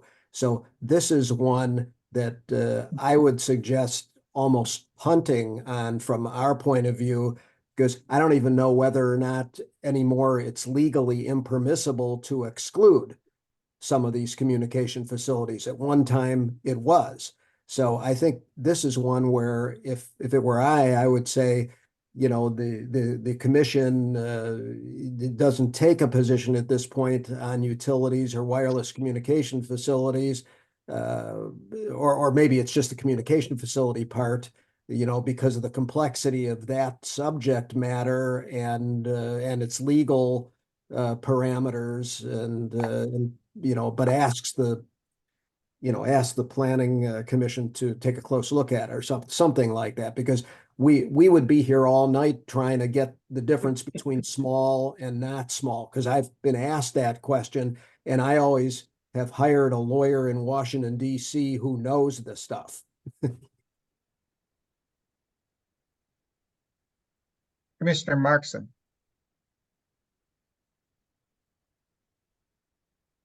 Barry had his hands up first. Okay, I guess I understand what Commissioner Cohen's describing. I'm not going to try and go down that path, but I guess what I'm thinking of, and when I think we would all, I would propose that we wouldn't want towers, like telecom towers in our parks.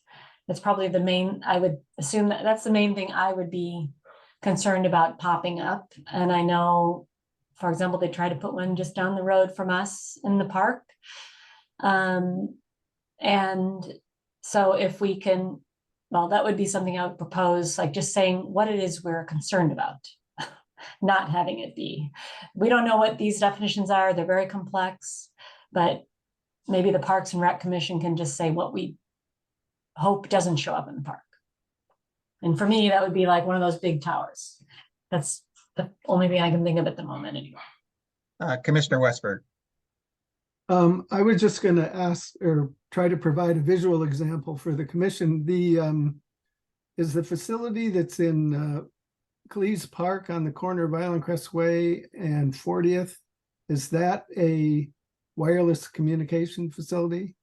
It has a tall tower and a cabin next to it.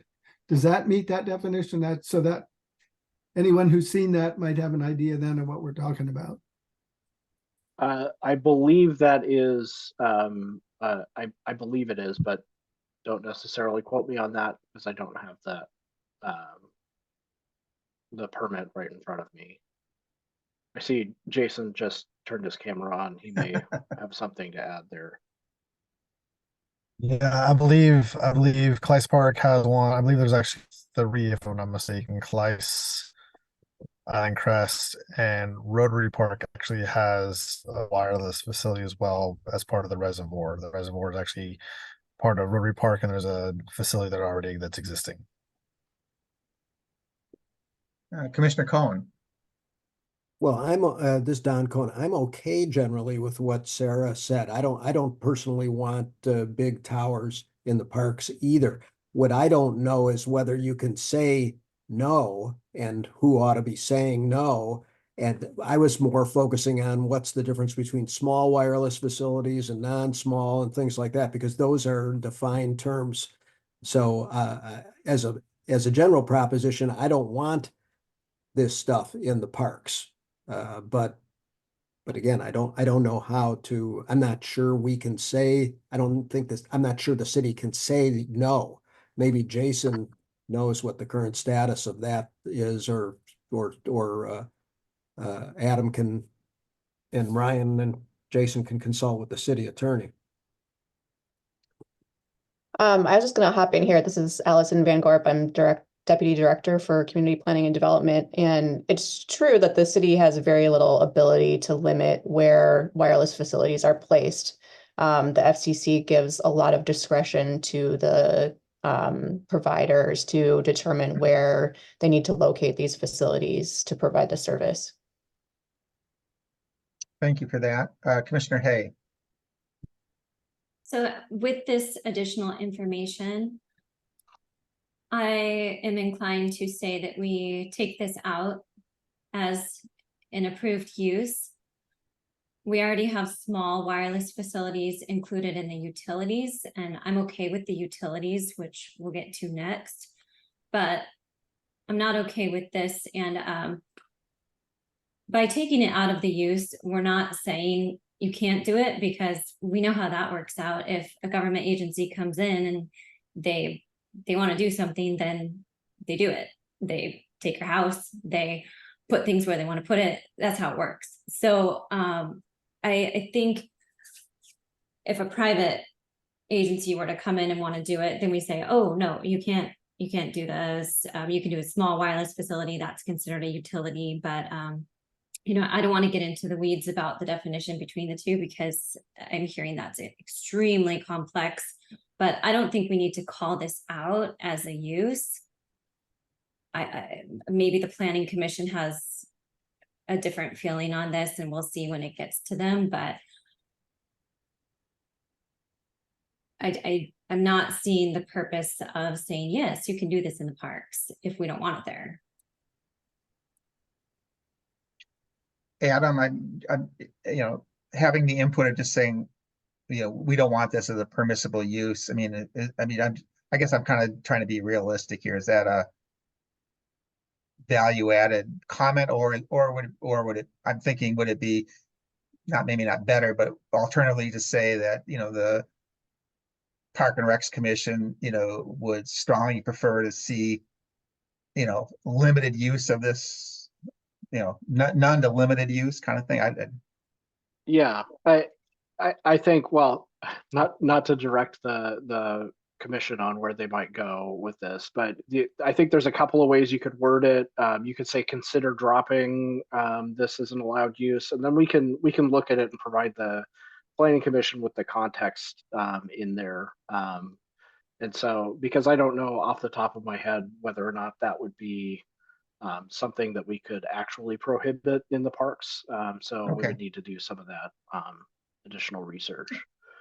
All right. So kind of to summarize, so, send the input that, considering dropping or limiting as much as possible relative to whatever the various regulations, and then to Commissioner Cohen's point that, we're not by any means experts in this, so we're just kind of Mhm. doing that less is preferred to more, or none is preferred to more. So with that, thumbs up on that kind of input. Okay. Good. Last, utilities.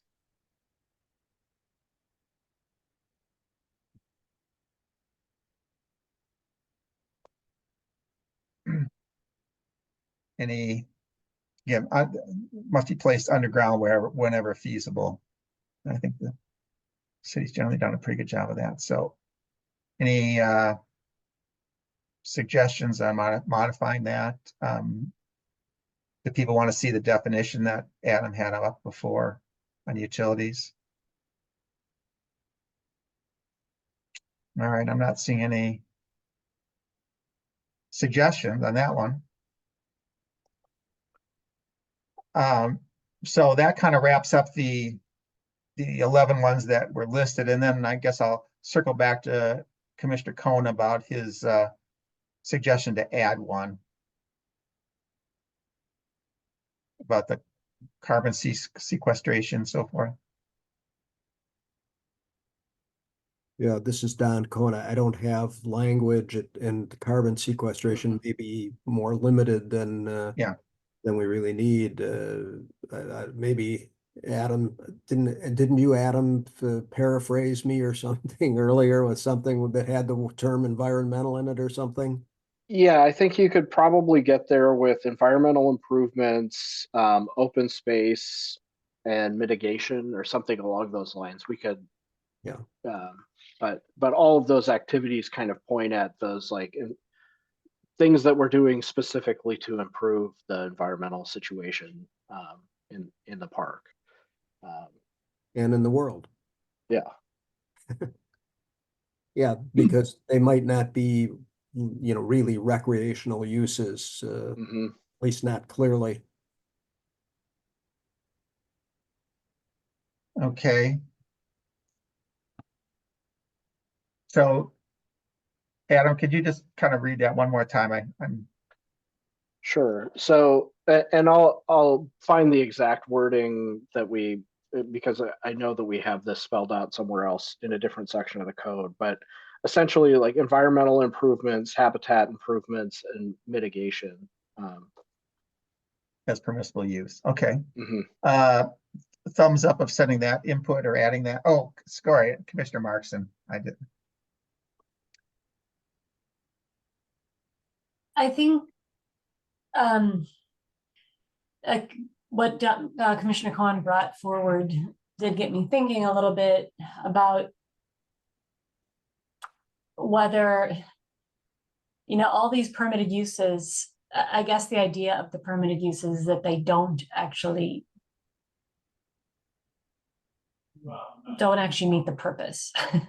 I'm trying to put this into words, because if that's the reasoning behind them, we already say that this is for recreational use, right? To maintain, I'm trying to remember the language. But if the idea is to say everything that we can do in this park, or that we want this park zone to provide, I'm just maintain access to recreational opportunities. I mean, would we want to say open space preservation is permitted and critical species habitat? Or I mean, that's like really opening the door, but I'm just trying to, how did we choose to put recreational uses here when it's already in kind of the purpose, but we don't put other things that really park zones are for? Is my question making sense? But you're going back to essentially to the purpose now and saying the purpose needs to be. Well, let me try it one more time. What's that? Let me try it one more time. I'm saying, yeah, so we say that park zone is for this purpose, and then we have all these things that are permitted that don't really fit the purpose, right? We've all recognized that. And except recreational uses is one of the purposes, right? So should we actually have everything that we expect to occur in a park zone in this permitted use? I believe, I mean, because if it's not listed as a permissible use, then it's not allowed. I guess to take the negative of it. So, yeah, and I think what Commissioner Cohen was talking about is really on the third sentence of preserving urban forest critical and just saying, there are some activities there, I guess I would use recreational or otherwise that should be permitted to kind of enhance that. So like we say that the purpose is for urban forest, critical habitat, environmental resources, and maintain access to rec opportunities. But we don't mention in these permitted uses, urban forest, critical habitat, or environmental resources at all. But we do mention recreational uses. So I'm just checking if something permitted uses that are related to urban forest, critical habitat, and environmental resources needs to be in this list. So I think to help with that, a lot of those types of uses, so vegetation management, which would go into, we don't necessarily need to enumerate that kind of a use in this list here. If it's not necessarily kind of, it's going to be its own distinct use. So we wouldn't necessarily be conflicting with this if part of our management of the park, which is an allowed recreational use, is vegetation management, which would include like a forest management. So really what we want to make sure with this list is that it's not precluding us from, or precluding the city from doing something kind of in service to that purpose.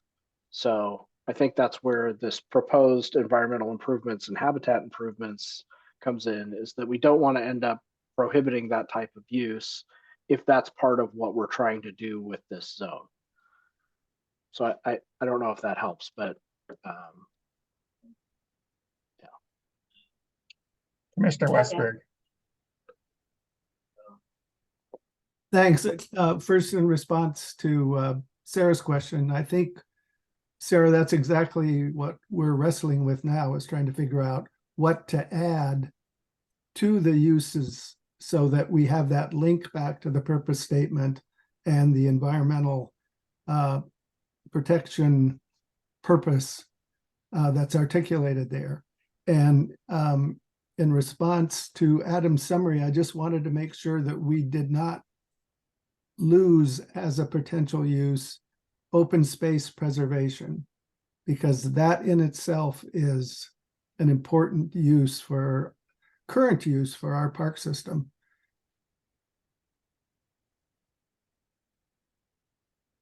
Yeah, I think I could add that to that kind of statement about environmental improvement, habitat improvement, open space, and mitigation, if that's where we want to go with it.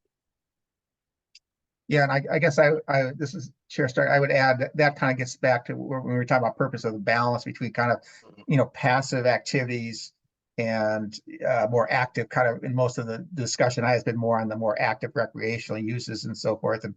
And I think to my fellow commissioners, I think we can't lose sight of those kind of passive open space types of things. And I think that's kind of where Commissioner Cohen was going with that, I believe. So I'll ask Commissioner Cohen for thoughts. Yeah, Don Cohen. Yeah, this is all consistent with my thinking. I mean, the council in the future could say XYZ park, we want to say that's now off limits to anything, recreation, walking, or anything, because of the importance of maintaining the tree canopy and forested this and that and everything.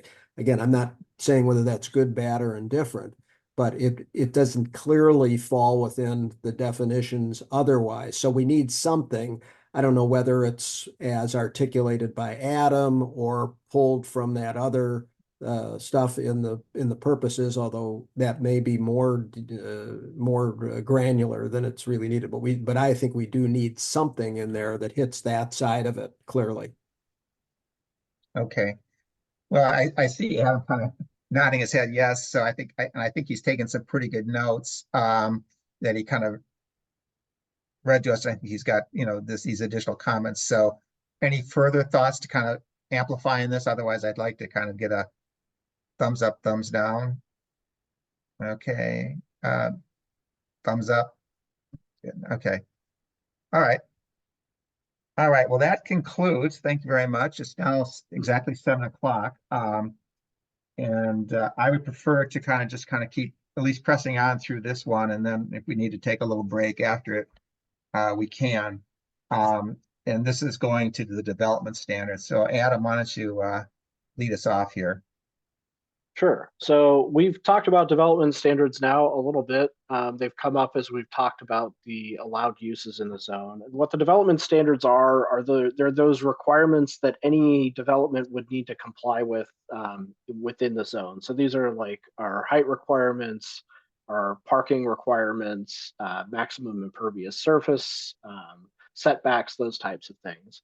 And the intention of a development standard is to help reduce the impact of that allowed use, both on the environment and on like neighboring land uses, and then also to make sure that that relationship between the neighboring land uses and the land uses on the site are don't come into conflict. The standards as proposed are kind of focused on ensuring that our development occurs, that development in the parks occurs consistent with our comprehensive plan and the Parks, Recreation, and Open Space Plan.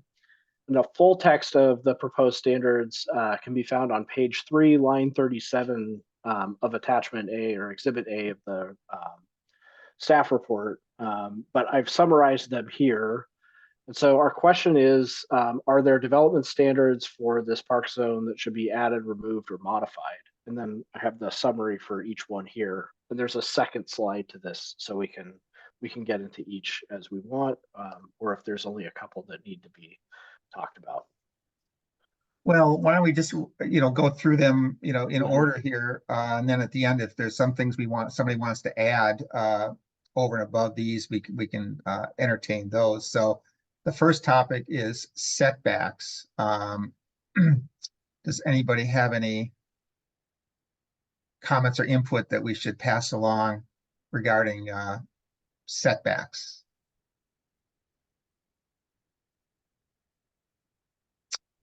Councilmember Reynolds. The question for Adam, though, the one that I was curious about was the parking areas. In a residential zone, could you put a driveway right at your property border? Well, it would depend on the zone, but generally a setback would apply within those residential zones. So this is only within the park zone where that setback would apply. Yeah, so I guess the question was, what's the thinking for making this one have a looser requirement than the single family zones on that? Well, this one you would have in addition to not requiring a setback, there is a landscaping screening requirement we'll get to on the next slide that would create some visual buffer between a parking zone and a neighboring residential zone. It's just we didn't enshrine that in the setback. Instead, it's a landscaping standard. Okay. All right. Seeing no other comments, we'll move to building height. 35-foot maximum, approximately 3 stories. Craig, do you still have another one, or you're on mute? That was an old hand, but as long as you called me, I would just ask. I think the only thing that would be over 3 stories in the park zone right now would be the boiler building. Is that correct? Possibly. I don't know exactly how tall that building is, but that's probably the only thing that would approach it. Yeah. Okay. So if under current rules, if that tower collapsed, we'd still be able to rebuild it, right? If it's just replacing like for like. Correct. If it were non-conforming, the city would be able to replace the non-conforming use. Yeah. Okay. Commissioner Westberg. Yeah, I had a question about this one too, because I was trying to think if we had a 35-foot structure other than the boiler building, and I don't know, maybe the community center at certain elevations reaches 3 stories. But otherwise, I was struggling with why we would need a 35-foot maximum for a park related structure. Why a lower height limit wouldn't be more appropriate and less impactful.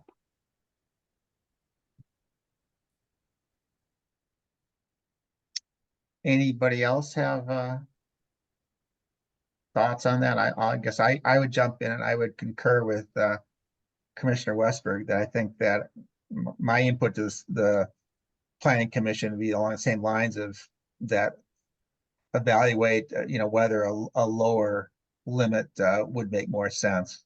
Because again, I just don't, kind of at this point contemplate more big buildings being put into our parks, but that's just me. Commissioner Cohen. Don Cohen, I agree with Rory's comment. I mean, for example, putting aside the pros and cons, if the city decided to develop its own performing arts center in Mercerdale, how would you feel about a 3+ story building as opposed to something lower? That's sort of how I was thinking about it. So I agree with Rory and with Peter that I think blessing 35 feet is not where I think we ought to be going. It ought to be something more protective of park zones than of other zones. Thank you. Commissioner Hay. My comments are in line with these comments as well. I mean, I don't think we should be building anything in our parks. So I think the 35-foot maximum is, I think it should be reduced, but what is the right height?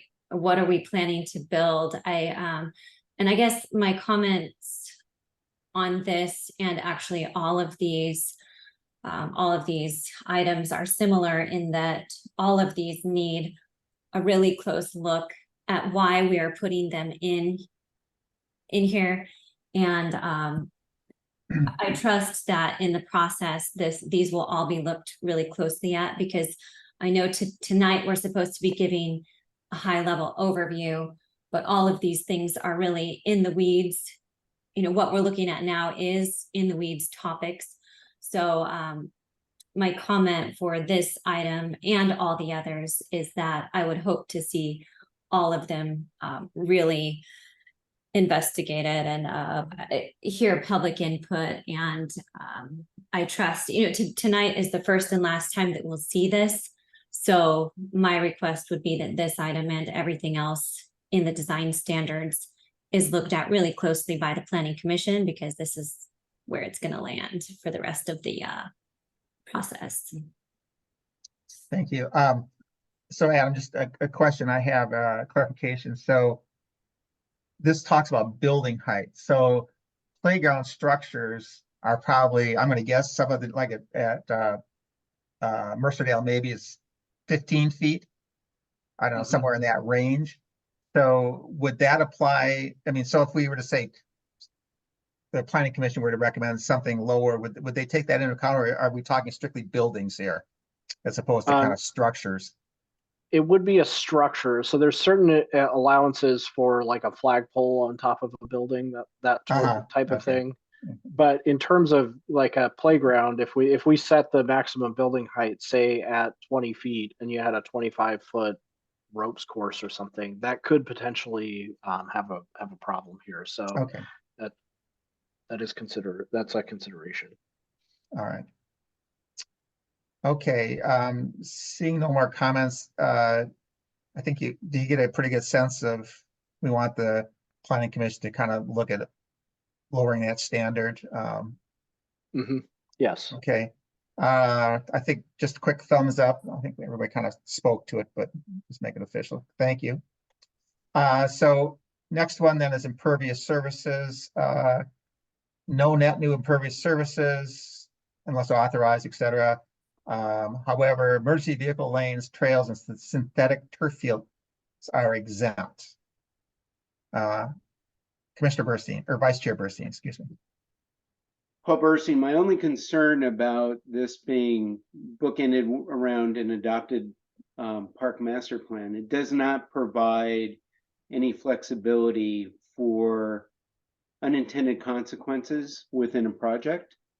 So we may look and say, for a good reason, we have to add some impervious surface around a project, but if it's not in the master plan, we would be restricted from doing so.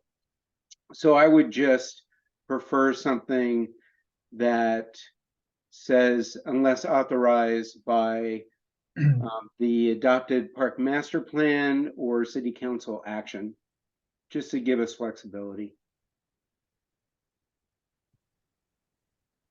Thank you for that. Commissioner Westberg. I agree with Vice Chair Burstein. When I looked at this and realized that this would be applied on a project by project basis, I think it's way too locked in and way too restrictive. For example, we were just talking about public art. If you were going to install a public art piece in a park and it required a concrete base of 10 square feet, according to this, you would have to have an offsetting reduction in 10 square feet somewhere else in order to as part of that project, in order to put it in place. So I think I understand the intent, but I think I have real concerns about applying this on a project by project basis. So I would encourage the Planning Commission to look at some way of addressing the concern here and the issue, but to provide more flexibility and not get us tied up in a lot of little procedural knots trying to move projects through.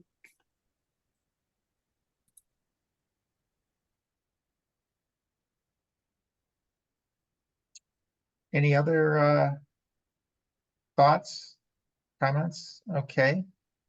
Adam, you want to just kind of read back your notes there? I think it's pretty straightforward. But Yeah, consider loosening the impervious surfaces standard a bit to include some more flexibility, and possibly that could be include some kind of mechanism for a council action.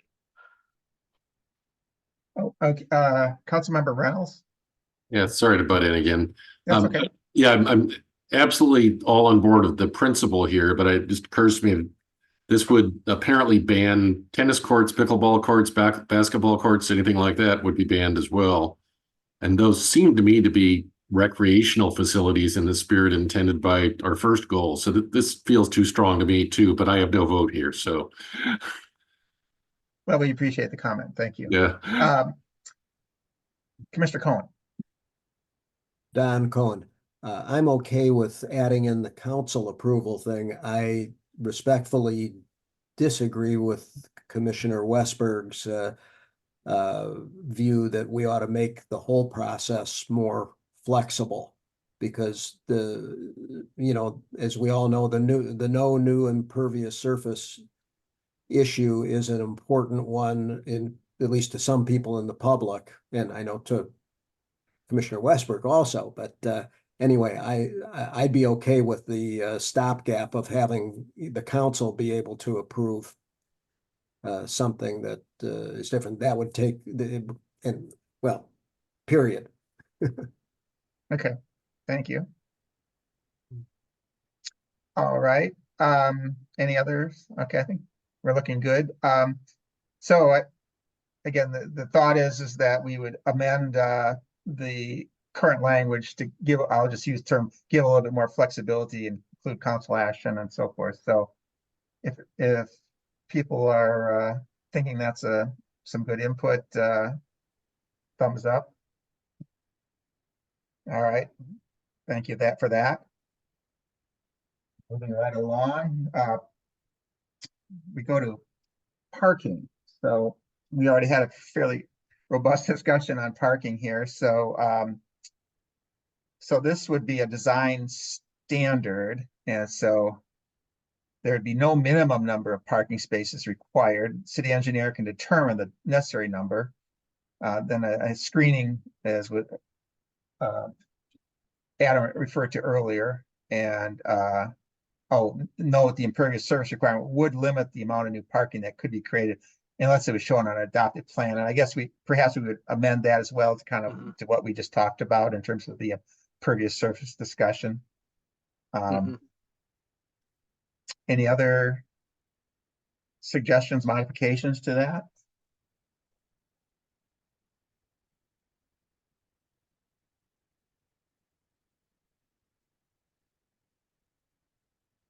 All right, I think we're good on that one. Lighting. New lighting must be shielded and directed downwards, consistent with International Dark Sky Association recommendations to minimize lighting impacts. Any other? Oh, Commissioner Cohen's got a comment. Yeah, on this one, Don Cohen. I mean, I want to minimize lighting impacts, not just to neighboring properties and the sky, but also to things that we ought to minimize lighting impacts that are in the park zone. So I'm not sure how to say that. Again, I'm thinking about the issues of, you know, wildlife, invertebrates, whatever it is. So there've been comments on this over the years. So I don't want to just say you have to have lowered lights so you don't bother the people who are adjacent and so that you get to look at the stars. I'm not trying to be dismissive, but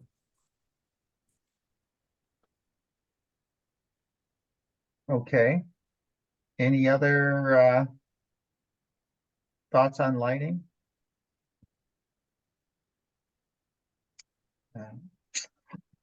None.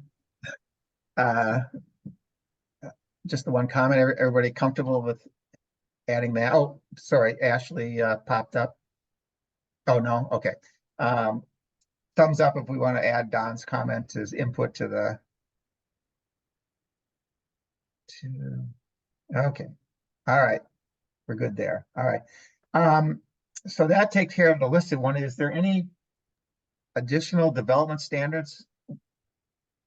Now Ashley's got her hand up again. Thanks. Yeah, sorry to take us back to the parking, but a question just came to mind. Because we're saying no minimum number of parking spaces, and if I'm getting into the weeds, tell me, like, forget it, this will get worked out later. But looking at our other parking codes that we have, we state the number, minimum number of parking spaces for a daycare, for for churches, for retirement homes, all kinds of things, but we're not putting a minimum number of spaces for our parks here. So are we capturing that anywhere?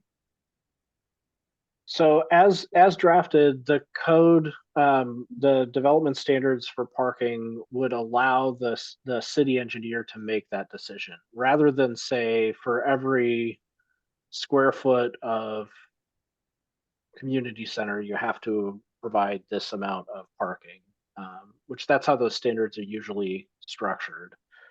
Instead, because it's the city that will be developing the development, and in all likelihood that we will find through the development or design process the kind of optimum number of parking spaces, we just leave that to the draft would leave that to the city engineer instead. Okay. And the reason I ask is because I guess, never mind. I like where we're at with this because when you put a minimum number of parking spaces in, then sometimes the parking spots get smaller and smaller and smaller, which is difficult when you're going to the park and you're getting everything out of your car. So I like where we're at with this. Thank you. And sorry for that question. Doesn't all right. Duly noted. Commissioner Westberg. I mentioned this in a comment I sent in to staff, but what this omits, what's this list of development standards omits is any reference to design standards for park-related buildings and structures. And by design standards, I'm talking about materials, color palette, that kind of thing, in addition to height, in addition to setbacks and all that. So I don't know if there's another way to address that, but I just didn't want that idea to be lost necessarily. Because this does give us the opportunity, or this would give us the opportunity to start creating some sort of a design standard that would help define Mercer Island parks.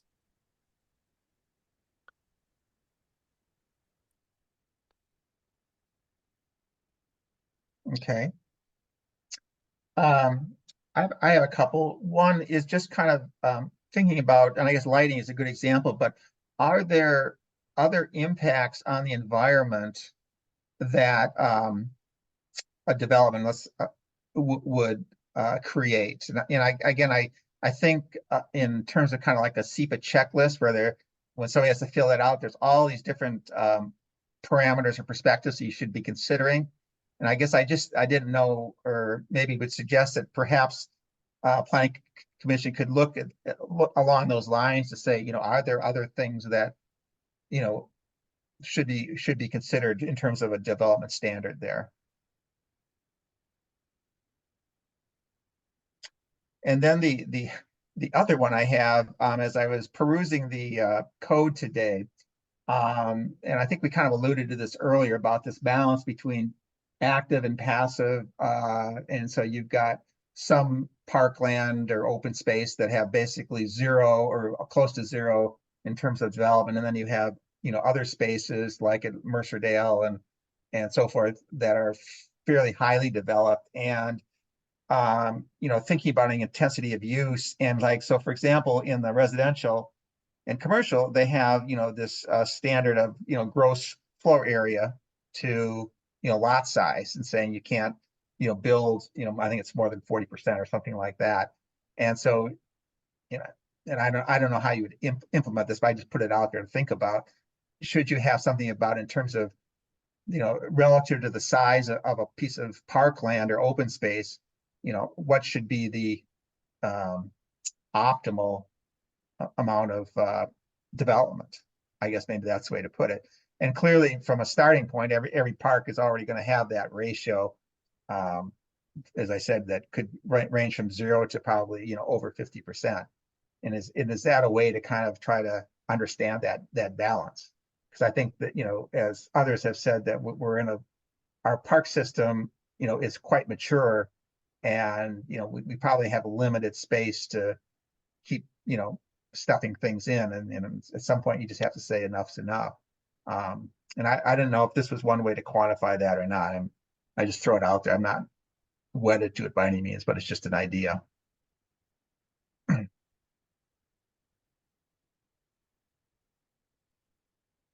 All right. So why don't you, Adam, with just kind of read back kind of some of the input ideas, and we can go from there. Yeah, I kind of pulled out the 3 key ideas from the comments there.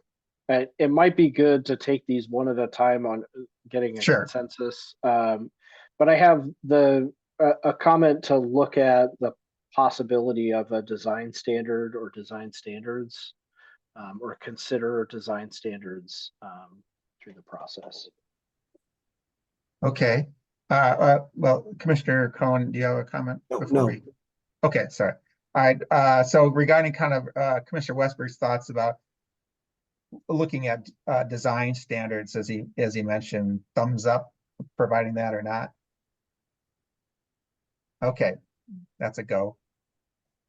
And then there was kind of this other comment about looking at other possible impacts that were not considered. So kind of find that, consider those other possible impacts when thinking about design development standards. Yeah, I think that was mine. I kind of used the SEPA checklist as an example. So, Okay, yeah, that's a go. Okay, and then finally, this was from yours as well, Chair Struck. This to consider a standard that would set like a maximum developable area, or in other words, like kind Mhm. of cap the development in parks. Yeah, cap or just use as a kind of a metric to kind of understand what's going on. So, Mhm. thumbs up. Oh, okay. Got a quorum on that to have them just look at it. An idea. All right. Okay. Any other? Oh, Commissioner Cohen. Yeah, Don Cohen, just so we don't lose, I, I don't know if it has to be in what's provided, but I hope that staff and or the planning commission will consider the Open Space Conservancy Trust and how any of this relates to that, and if they feel it's appropriate to engage with the Open Space Conservancy Trust Board for any appropriate input on this stuff, because I don't want to be on the record of sort of being in favor of some of this stuff if it's going to legally and or practically dilute anything from the trust's point of view. We work too hard to get it where it is. Okay. Adam, do you want a consensus on that as well, or? Yeah, I mean, I think if we're gonna say that that's a PRC Okay. comment, yeah. Yeah, fine. Okay, that's good to go too. Okay. All right.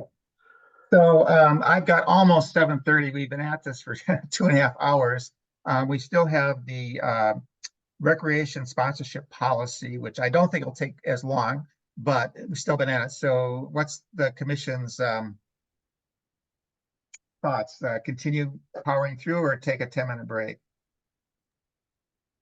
I need a break. I mean, I'm gonna Okay. take one anyway. All right, so I've got seven, so we'll reconvene at 7:36.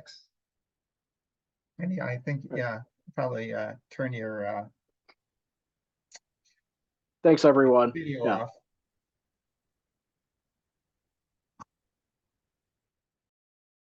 Thanks, Adam. Thank you.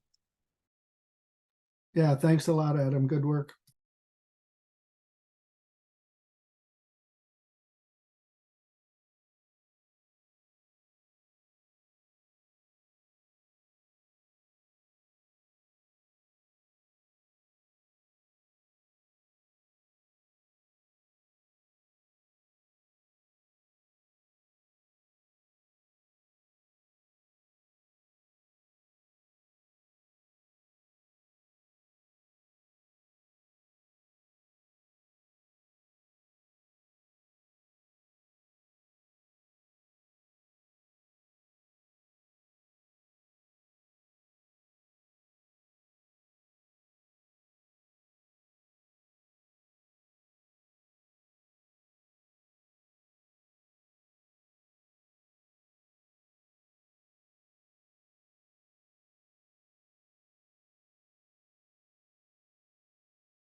All right. I think everybody's back. And again, I want to thank Adam and the rest of the planning group that was on the call earlier for their support in this topic of the park zoning regulations. I think it's really, really important. So now the fourth item of business is the review of the recreation sponsorship policy. And for this, we welcome Recreation Manager Ryan Daly and Recreation Supervisor Katie Herzog to start off the discussion. Hello and good evening. I am Katie Herzog, Recreation Supervisor, and I will get us started on the draft recreation sponsorship policy that we're here to discuss tonight. At the November 2nd PRC meeting, staff presented the draft recreation sponsorship policy disqualifying criteria. During that meeting, the PRC provided input towards revisions to that disqualifying criteria, which then further informed development of a complete draft policy that you all should have. Tonight, we will walk through a couple of the key elements that have been updated since that last meeting and take any questions that you may have. So Ryan will share his screen and we will walk through a couple of those elements. So first off, under the definitions, we removed person and have incorporated that definition into sponsor, and that will be shown throughout this policy. We refined the general policy statement. And then with the assistance of both the city attorney and our city manager, we established the authority to both accept and reject sponsorships. We developed the sponsorship acceptance criteria, and we made adjustments to the disqualifying criteria based on the commission's input and legal revisions. So to highlight some of the changes in the disqualifying criteria, under A, we removed the wording that involved the restrictions based on regulatory or monitoring, and now it just focuses on the business type. Per the city attorney's guidance, we eliminated what once read religious or political organizations, and we've now incorporated that into B, which disqualifies based on appearance of the city aligning with a particular religious or political point of view. We added marijuana into section F.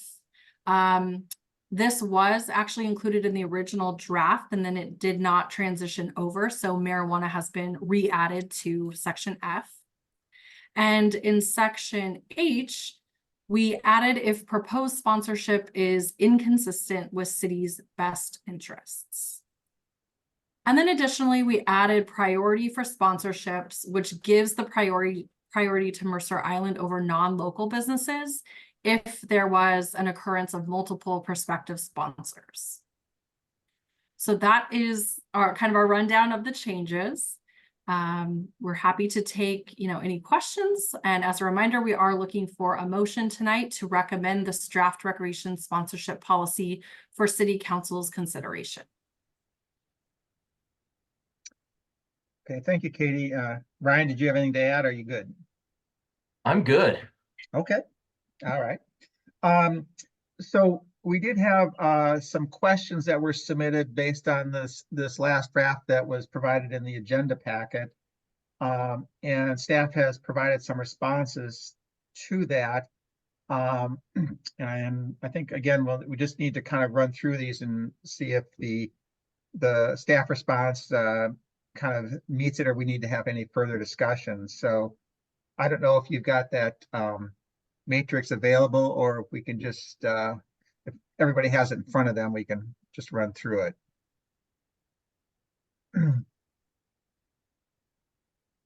All right. Did you want me to share it? Yeah. was- I think okay. that would Sorry. be helpful.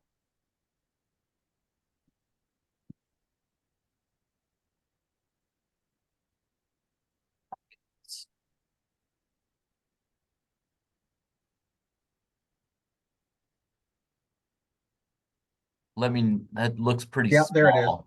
Okay. Can you see it all right? I have a very tiny screen to my left. Yeah. Yeah, it's there. Oh, That's there we go. Is that a There little we go. better? Yeah. All right, so I think let's just kind of run down them, and I'll ask the commissioner that submitted if they have any thoughts or they agree with the staff response, and then we'll hopefully get through this fairly quickly. So Commissioner Westberg, you had the first comment or question, and the staff suggested that have the statement remain as written. Yeah, I went back and reread it, and mine was just a proposed wording change, but I understand better now based on the staff response what they're trying to say there. So it really is that would be provided to the prospective sponsor. But I understand what they're trying to say. Okay, thank you. Commissioner Cohen, and I think I had something similar as well. Do you want to lead us off? Well, yeah, Don Cohen. I understand this, I think, a little better now. With the alcohol issue, so alcohol is not in A because it's okay if you're the Roanoke, for example, or Barrels, and you want to be a sponsor, but it is in F. Again, this distinction may be subtle, but it is in F because if you want to promote the use of alcohol, that's a no-no. I guess I understand the distinction. It's a little bit iffy, but if that's what staff thinks that it ought to be, I'm probably okay with it. I'm not sure that for me, changing the word sponsors to sponsorship agreements in F really adds much. Okay. And I would concur. I'm fine with the response from staff. Don, Commissioner Cohen, 4.0C, I guess you'd be comfortable with that, so that should be good. Oh, Commissioner Hay. Thanks. I agree on that, and I like the addition of marijuana in the disqualifying criteria in A. And I would suggest that we also add it to F to be consistent. So just a little side note, you might want to put it in there also. It is included. In F? It is now. Yeah, Oh, I think got that it. was the one that was added. That was quick. And I should be, just for clarity, it was included when the commission reviewed this originally. Right.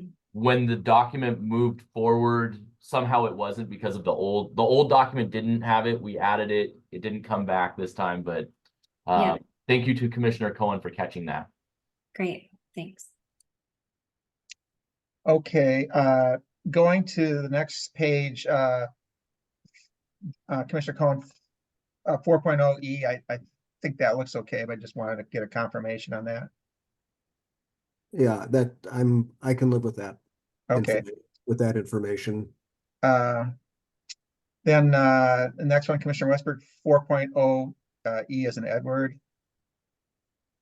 Yeah, just my question here was just really the way it's written. It's just those words, and it doesn't.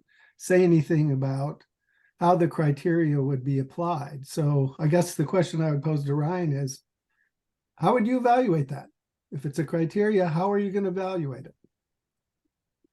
That would be, it's reviewing it through the sponsorship proposal. So if something's coming forward, In the that- proposal?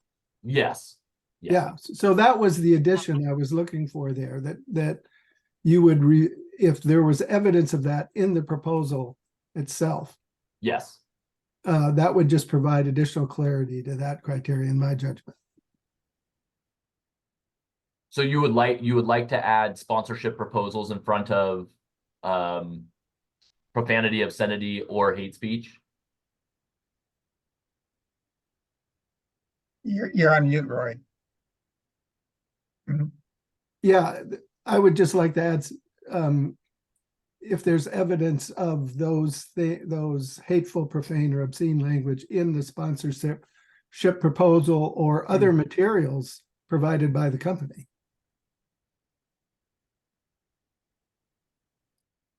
I'm gonna make these edits here, if that's okay with the commission, and then I'll show it to you when I stop sharing the other screen, if you're comfortable. Okay, all right, that's fair enough. I trust So, you. moving along then, Commissioner Cohen, 4.0 G. I'm okay with it as written. Okay, thank you. I had on 4.0 G, again, some minor suggestion, and staff is recommending retaining as written. I'm fine with that. And is that, I think that's it. Well, I thought, this is Don Cohen. I thought that your point was a good one, though. The conflict of interest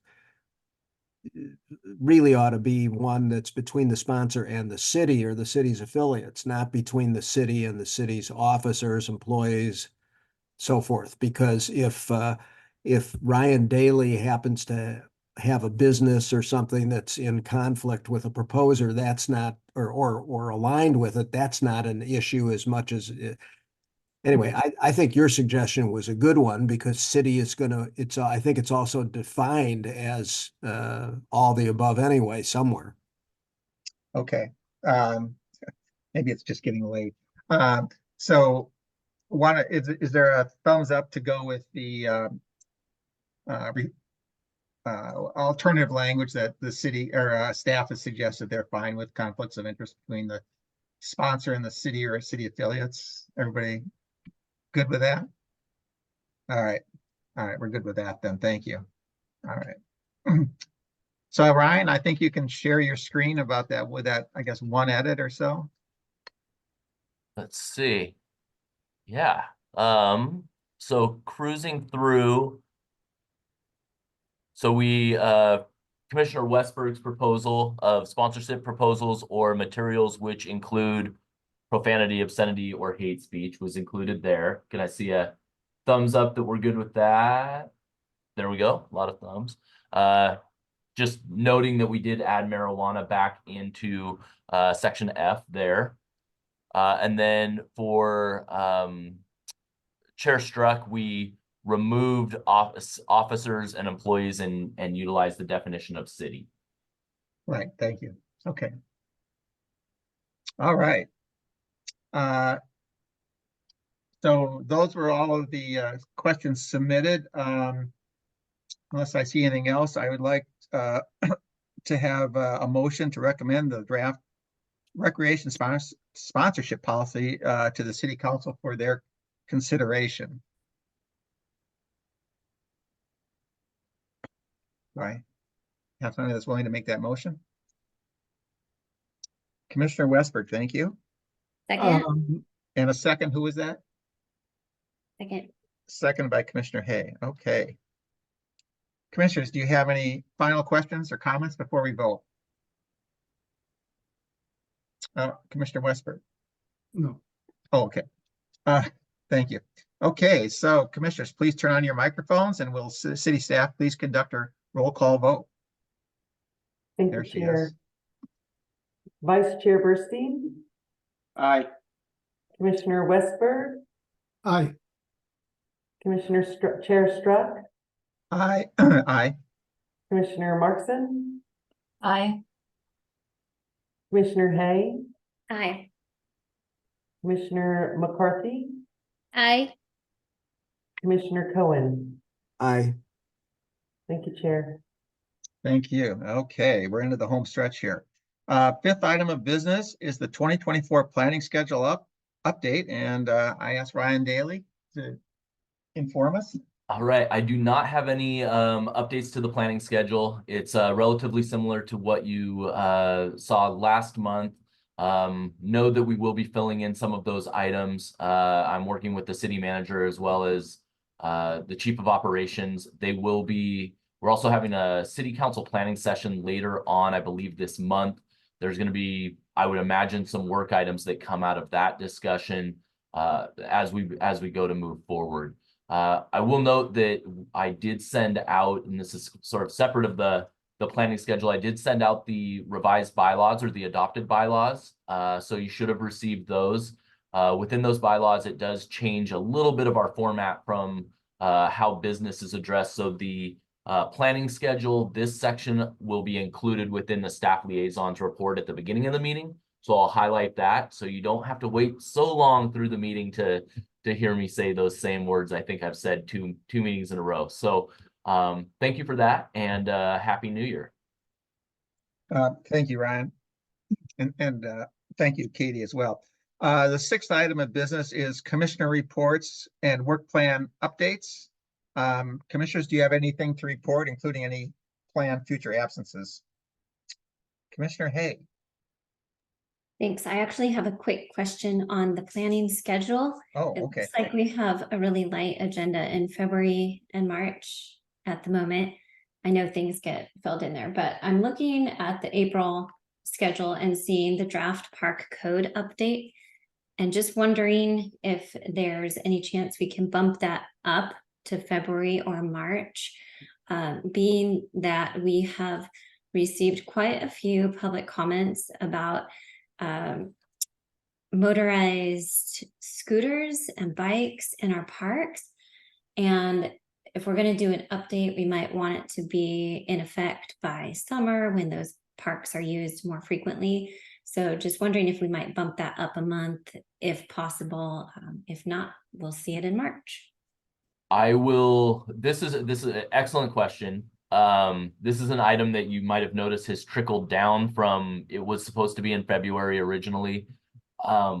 Excuse me. Let me check with the city manager and chief of operations and see what our direction will be on that. I think it's one of the challenges that we've had is we haven't been given a real clear direction yet. And so I need to know what that looks like, and then I'll be able to bring that forward. Thanks. Yeah. And I wasn't sure how extensive that update was going to be. So if it was realistic to bump it up, but thank you very much for looking into that. Excellent question. Also, that's my question as well. And I do think, I've had conversations with other cities as well who are contemplating the same work. Many of us have park codes that really originated back in the 70s and 80s. So they're extremely out of date. So we're trying to figure out how to grapple with that. So I will provide more info as soon as I can get it. Thank you for that, Commissioner Hay. Good catch. So any reports? All right. Seeing none, I will go to adjournment. And let's see, do I need to, excuse me here. No, okay, sorry about that. First, again, thank you all for we're almost at the bewitching hour of 8 p.m. So I know for Councilmember Reynolds, this is probably a short meeting, but for us on the Parks Commission, this is one of the longer ones, and I appreciate all of your great input. This is some really important topics. So regarding adjournment, the next regular Parks and Recreation Commission meeting is scheduled for February 1st, 2024 at 5 p.m. The time now is 7:54 p.m. and the meeting is adjourned. However, as a reminder to commissioners, please stay seated until the city staff has terminated the Zoom broadcast. Good evening, stay safe and healthy, and Happy New Year.